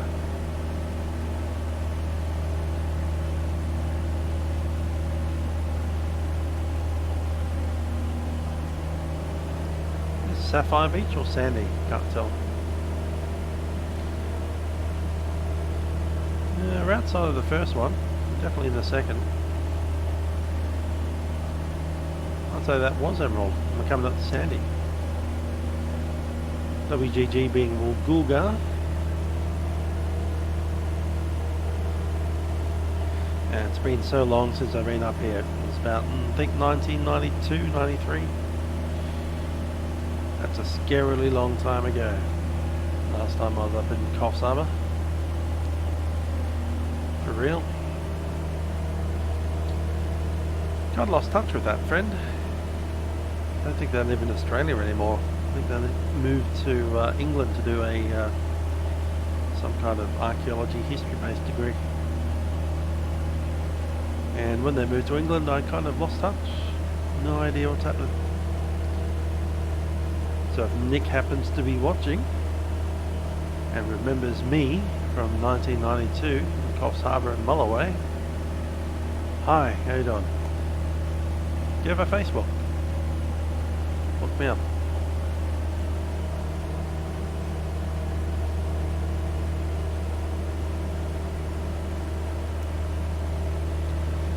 There's Woolgoolga. There's the golf course, and there's Mulloway. They're on the in this section of Mulloway. Could be that house right there, in fact. So there's Safety Beach and Mulloway Beach right next to it.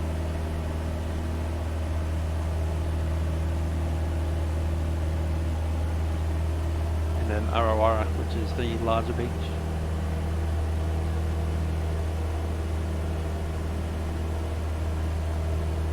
Cool. Yeah, that is Mulloway. I recognise that golf course as being right next to it, and then I can't exactly remember where the farm was, but I think it might be one of these properties along there. Yeah, there's the road. So it's that road, and I remember we used to walk along that road to get to the river, and that river brought you out along the lagoon, and then you'd be at Aurora Beach. Most of us used to like to go to Safety Beach, which is in here, that little one there. You have to walk through some of the suburbs to get to it. You were born in the early 90s? No.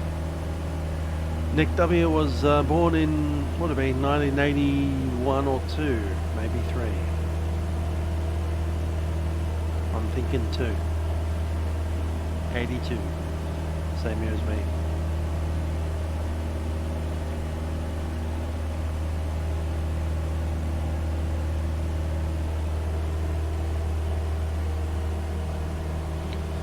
But yeah, there's the good old Mulloway. Spent a couple of years up. Well, I think I was up there for about nearly the entire school holidays. So what's that? Somewhere like 5 or 6 weeks. 3 times. Pretty fun days. Okay, we'll follow the good old Pacific Highway up north now. There's this big road here. There's a new bypass here, which is a different colour to the rest of the highway. That kind of yellowy colour. White concrete ground, whereas the rest of it's kind of asphalt. We'll need to bypass Grafton nice and high, and then we'll go up to South Grafton. Up north from Grafton to South Grafton. I just can't get over that, that's stupid. They put Grafton Airport here, and then they put South Grafton northwest of it.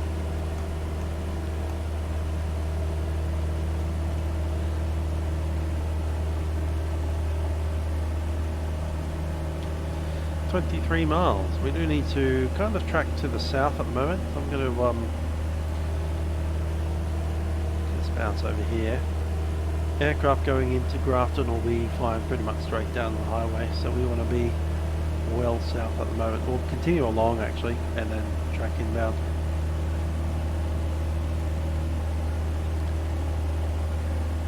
Yeah, that's about right.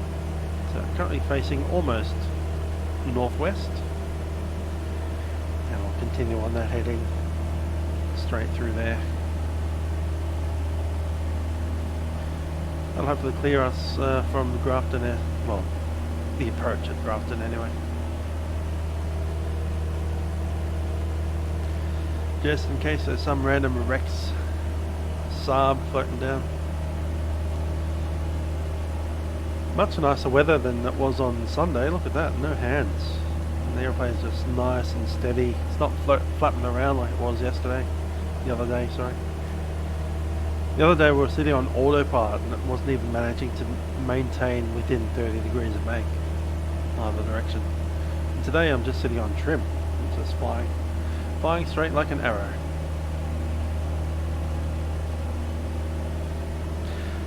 Someone was saying that his aeroplane was slewing, and I was talking about the fact that it constantly wants to bank in one direction. I've actually balanced it out now, so the fuel tank's right at this point are balanced. So the right tank is a little bit emptier than the left tank. So right now it's about balanced. Of course that'll change as we continue to burn fuel for the right tank. Then it'll tend to want to, you know, we might swap it over now. Since it's balanced now, fuel pump is on, left tank is in, fuel pump is off.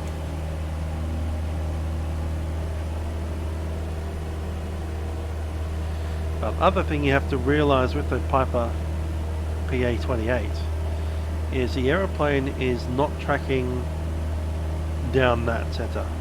That little lump in your cowling is not the middle of the aeroplane. The middle of the aeroplane is about here, right in front of your ASI almost. So if you're looking at where the ASI arrow points, that's the middle of the aeroplane. And so you're travelling in that direction. You're not travelling in that direction over here. So that's another visual thing. A lot of people get confused by that because you see this nice lovely little hump in the middle of the cowling. It's not the middle of the cowling. It's a trick.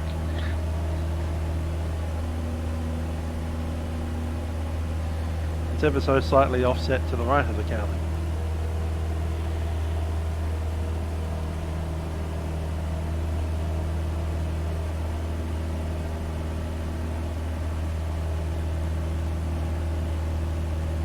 Cowling is a trap.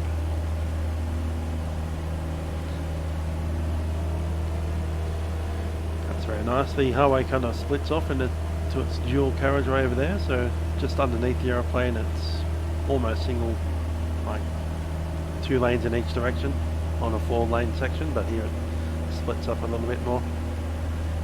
2 lanes going northbound here and 2 lanes going southbound on the other side. We're at 3,000 exactly. I just want to climb over 3,000. And we might pick up the Grafton CTAF on 126.7.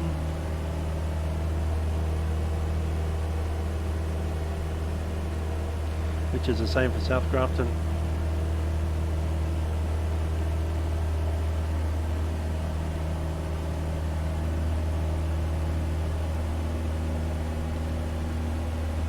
Grafton traffic, Hotel Tango Mike is a Piper Cherokee. We've departed Coffs Harbor and Woolgoolga. We're on climb 3,500, crossing to the south of Grafton, making our way to South Grafton. Hotel Tango Mike.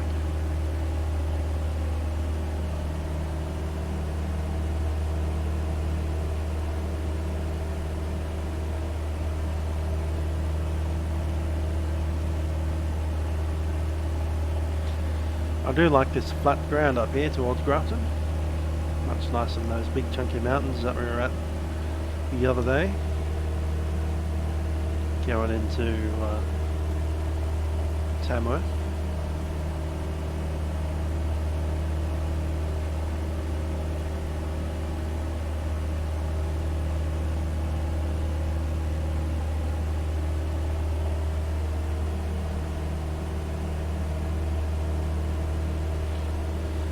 So yeah, nice easy flying. Just follow the road.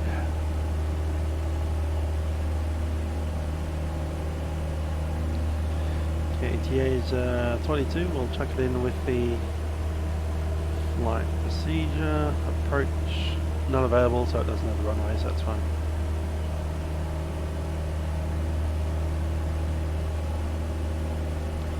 So at Grafton, runway 0826. There's no CTAP or AWIS or anything like that. It's just the Grafton CTAP. Guess we'll use the data from Coffs Harbor, which is QNH 1030, wind 300, which means runway 26 is the best.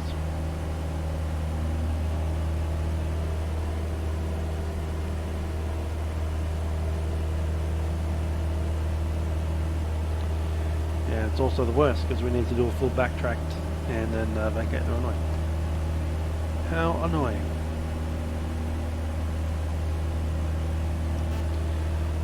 Traffic Grafton, South Grafton, Hotel Tango Mike is at 3,500, directly south of Grafton. Tracking to South Grafton for a left base runway 26, South Grafton. And we do anticipate the approach at time 22, Hotel Tango Mike.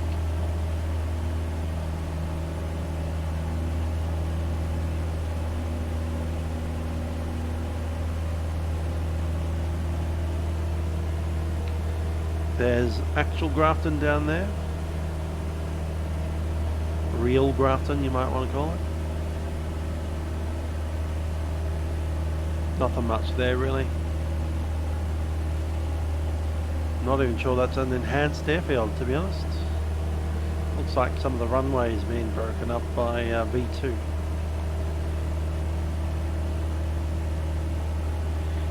Anyway, avoid Grafton Airport, there's nothing there to see. Sure, the real airport's not too bad, but in flight sim, it's a default airport.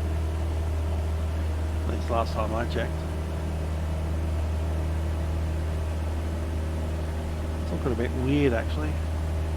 Someone done something to that airport at some point. Yeah, there's a few cars down there. It might be upgraded in version 2. The version 2 upgrades aren't that good, so whatever. Got a cloud up there. Right, start to descend, 7 miles to go. And the field is south of the river. Just south of the river.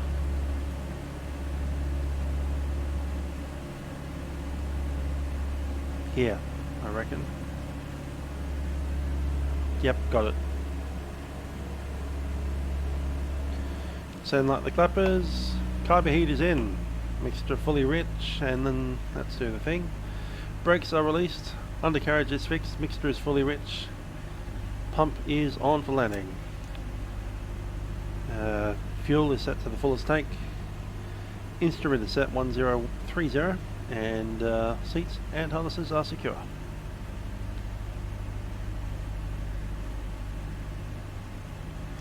Traffic South Grafton, Hotel Tango Mike is a beam Grafton on descent through 3,500, runway 36 South Grafton.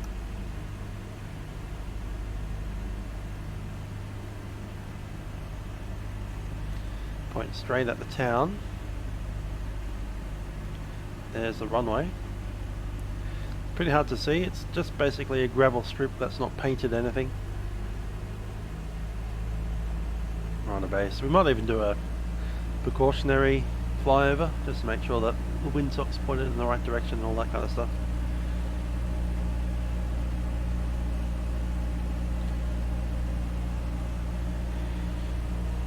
I'm just going to go over to the north side of the field, track down the runway at 500 feet or so, and then we'll do a go around and come back around for a second shot for the full approach. Because it's an unmanned airfield most of the time. You never know, there might be a cow sitting on the runway.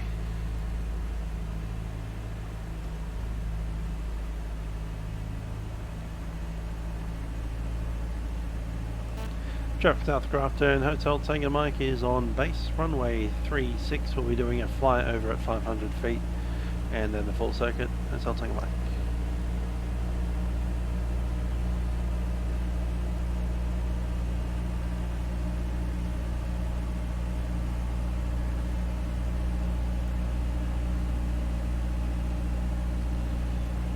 Yeah, so the field South Grafton isn't actually manned at all.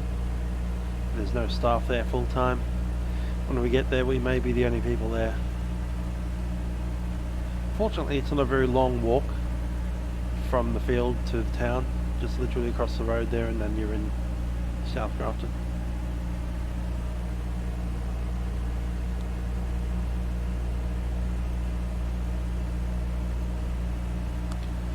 There's the bridge between the south part of Grafton and the north part of Grafton, which gives us the name of the field.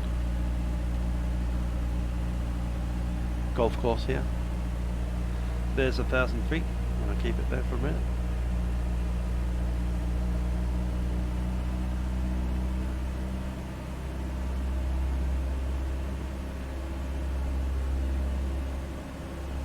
Stabilizer trim.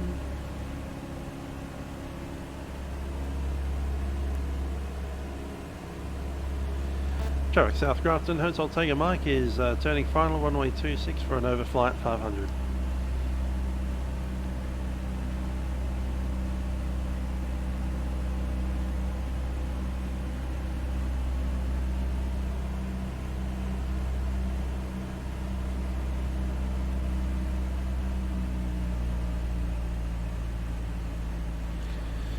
Okay, looking for the 5S's. The surface is smooth.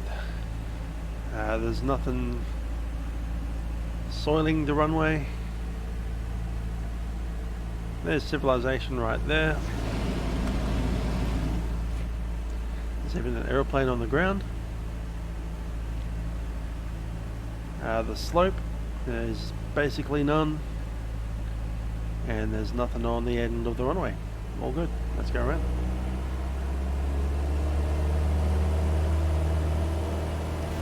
Traffic South Grafton, Hotel Tango Mike is on the go around full flyover. We'll be entering downwind runway 26.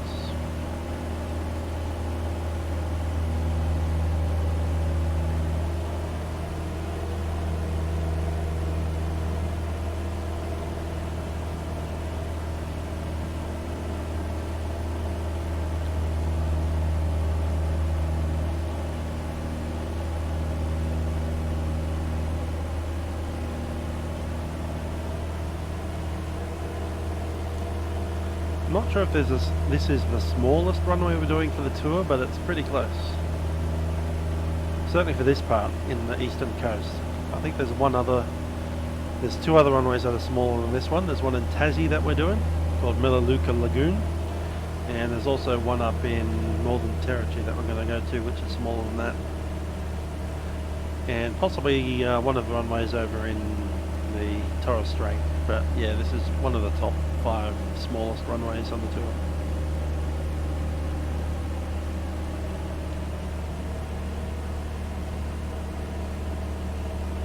Two 6 is set.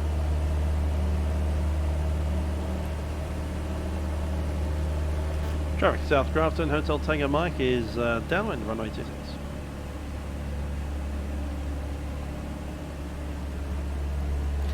Aviation 30, how are you doing?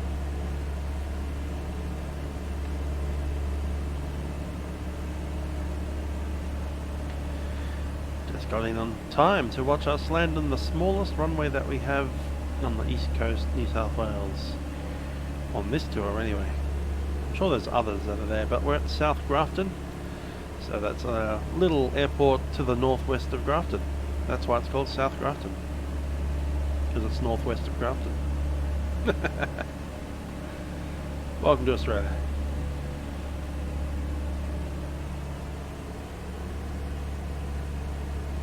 Just looking at that. Cool.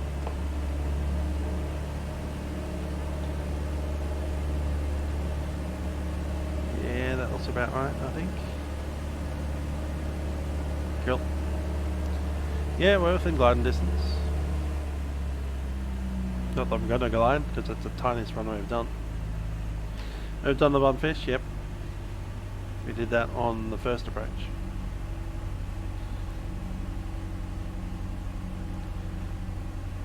There's base. Cherokee South Grafton, Hotel Tango Mike is base runway 26.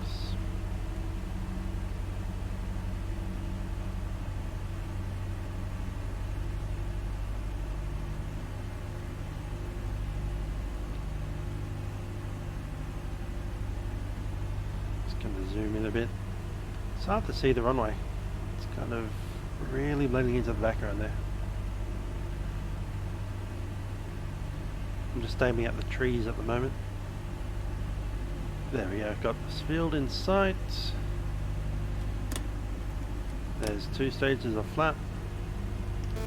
Traffic South Grafton, Hotel Tango Mike, final runway 26. Now I think someone yesterday, or Friday, not Sunday, was complaining about the runway at Southport being too narrow. We'll just let that hang there. Overheat is off, flaps 30.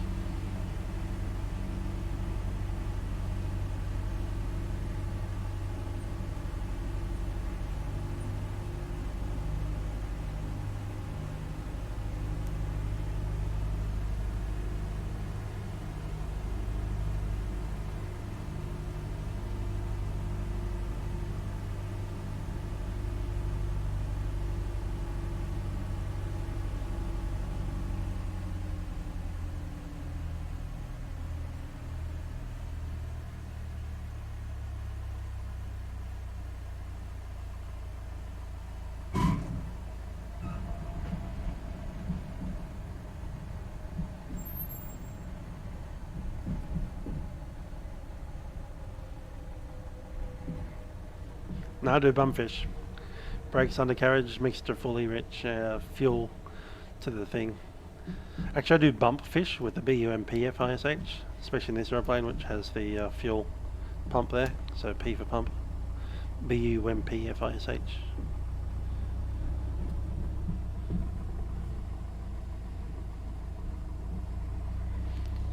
And the I for instrument, which is essentially your altimeter.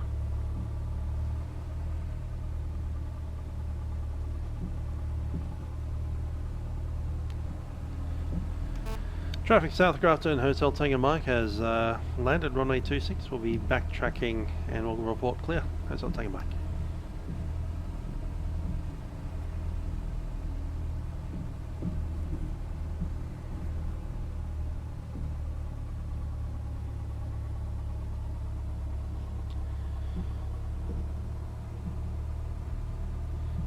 Up into the wider part of the runway. Is there an actual flare up there or not? Is this the flare? No, there is a flare up there. Cool, we'll go all the way up.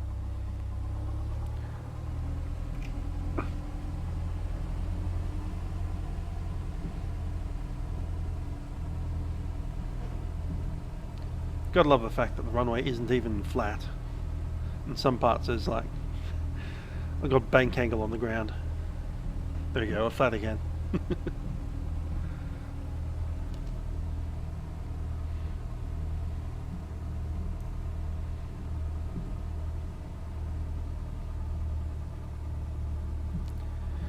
I'll leave all the lights on while we're still on the runway. Unfortunately, we have to taxi all the way back to the very beginning of the runway to get off. There's no other way off.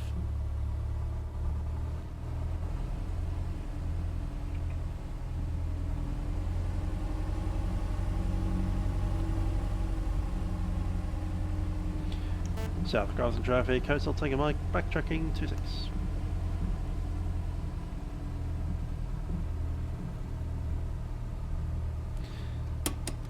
Flaps are up.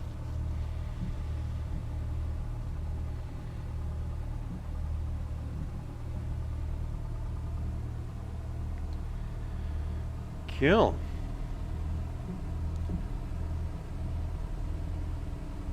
So this is why we picked a tiny aeroplane for this section. You need one. We need a tiny aeroplane to get to Coconut Island, Yam Island and whatever else up in the Torres Strait.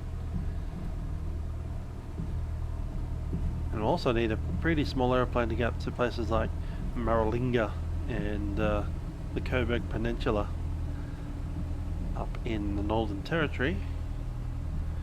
And we'll be back in tiny airports like this down in Tasmania, where we go to Melaleuca Lagoon and Bruny Island.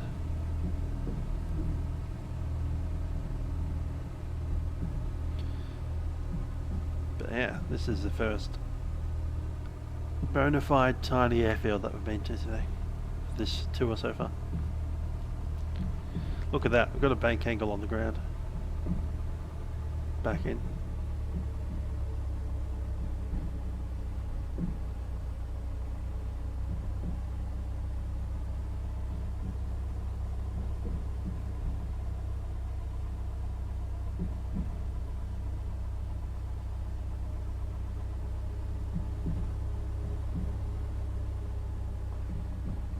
Yeah, very narrow runway. Tiny. Hugely tiny. Thanks for that, was it? Macklin Nathan, 73. Very nice. So, F6 Jordan, have you actually been to South Grafton? That's cool. It's a bit too far away from where I live to really visit in the real world. Maybe one day. Maybe. Looks like a fun place though.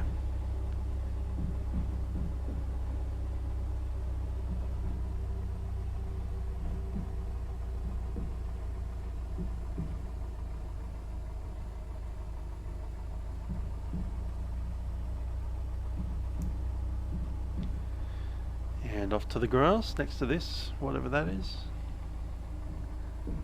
Can't tell if that's trying to be a piper or something else. Anyway, going to turn off that and that. Leave that on for now.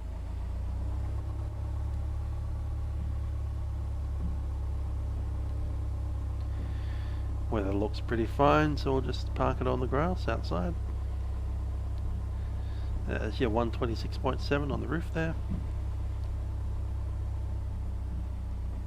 Pittsworth, eh? Don't even know where Pittsworth is, not sure if it's got scenery.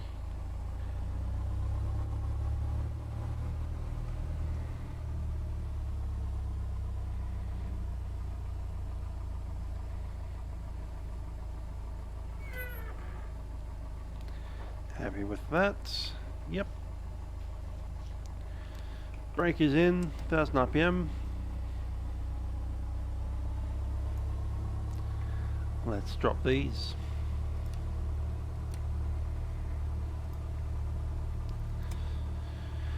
Radio's off.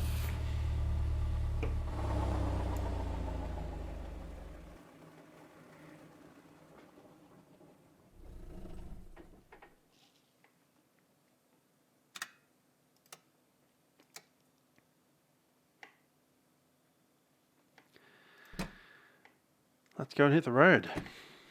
Time to find an Uber or a taxi. Look at that sign. South Grafton Airport YSGR. Home of the Grafton Aero Club. Landing fee applies to all. Aircraft rates are $5.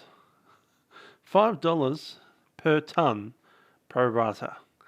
My airplane lays a tonne, or even less than a tonne, it's about 800 kilograms when empty, so $5. And have you called SAR? Which is, of course, 1-800-SENSAR, which, how else to call that? I don't even remember. I just remember it's 1-800-SENSAR. I don't even look at the thing. 1-800-236-2-7.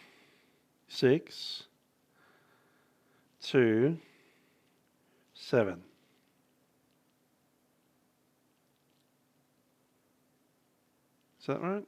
No, I'm missing a digit. 2, 3,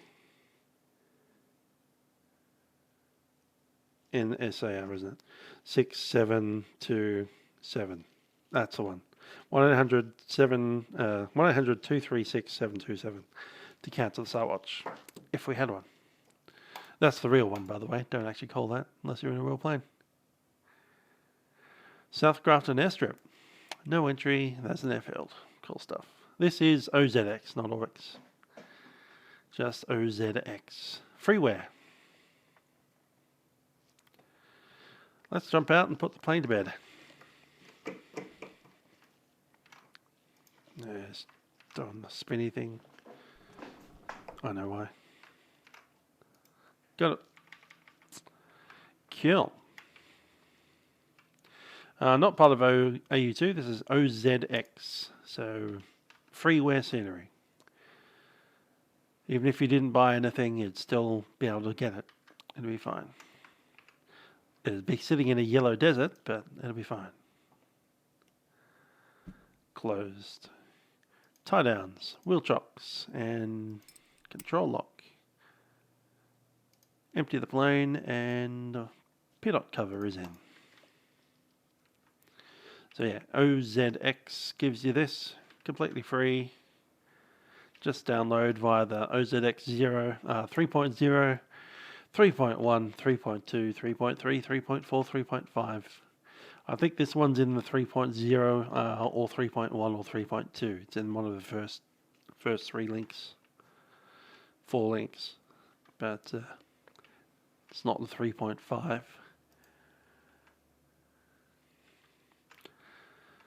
Cool. So there we are in South Grafton.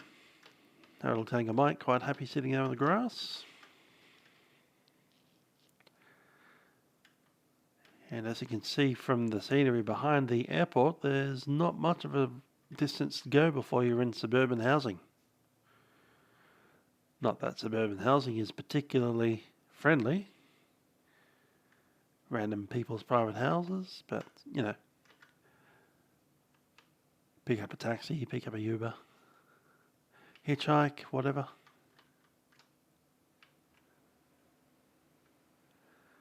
Cool. So yeah, you could go up in there. It looks like a house, but it's actually I guess it's the clubhouse. Makes sense, yeah. The thing with the big CTAF written on the roof. Cool. So with that done, I shall see you guys on Friday. We'll be taking this up to Casino via Ballina.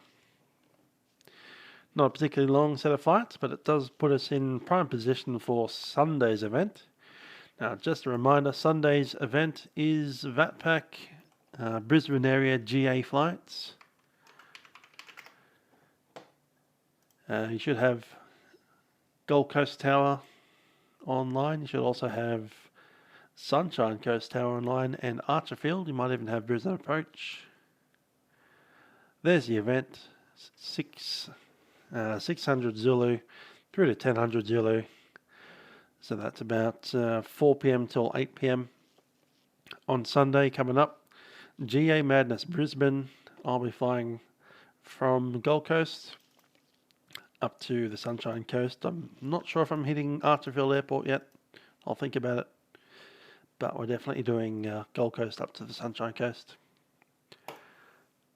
Nevertheless, Friday we're going up to Ballina and then Casino. Until then, I shall see you guys next time. I've been Musical Aviator. Have a great week. Bye.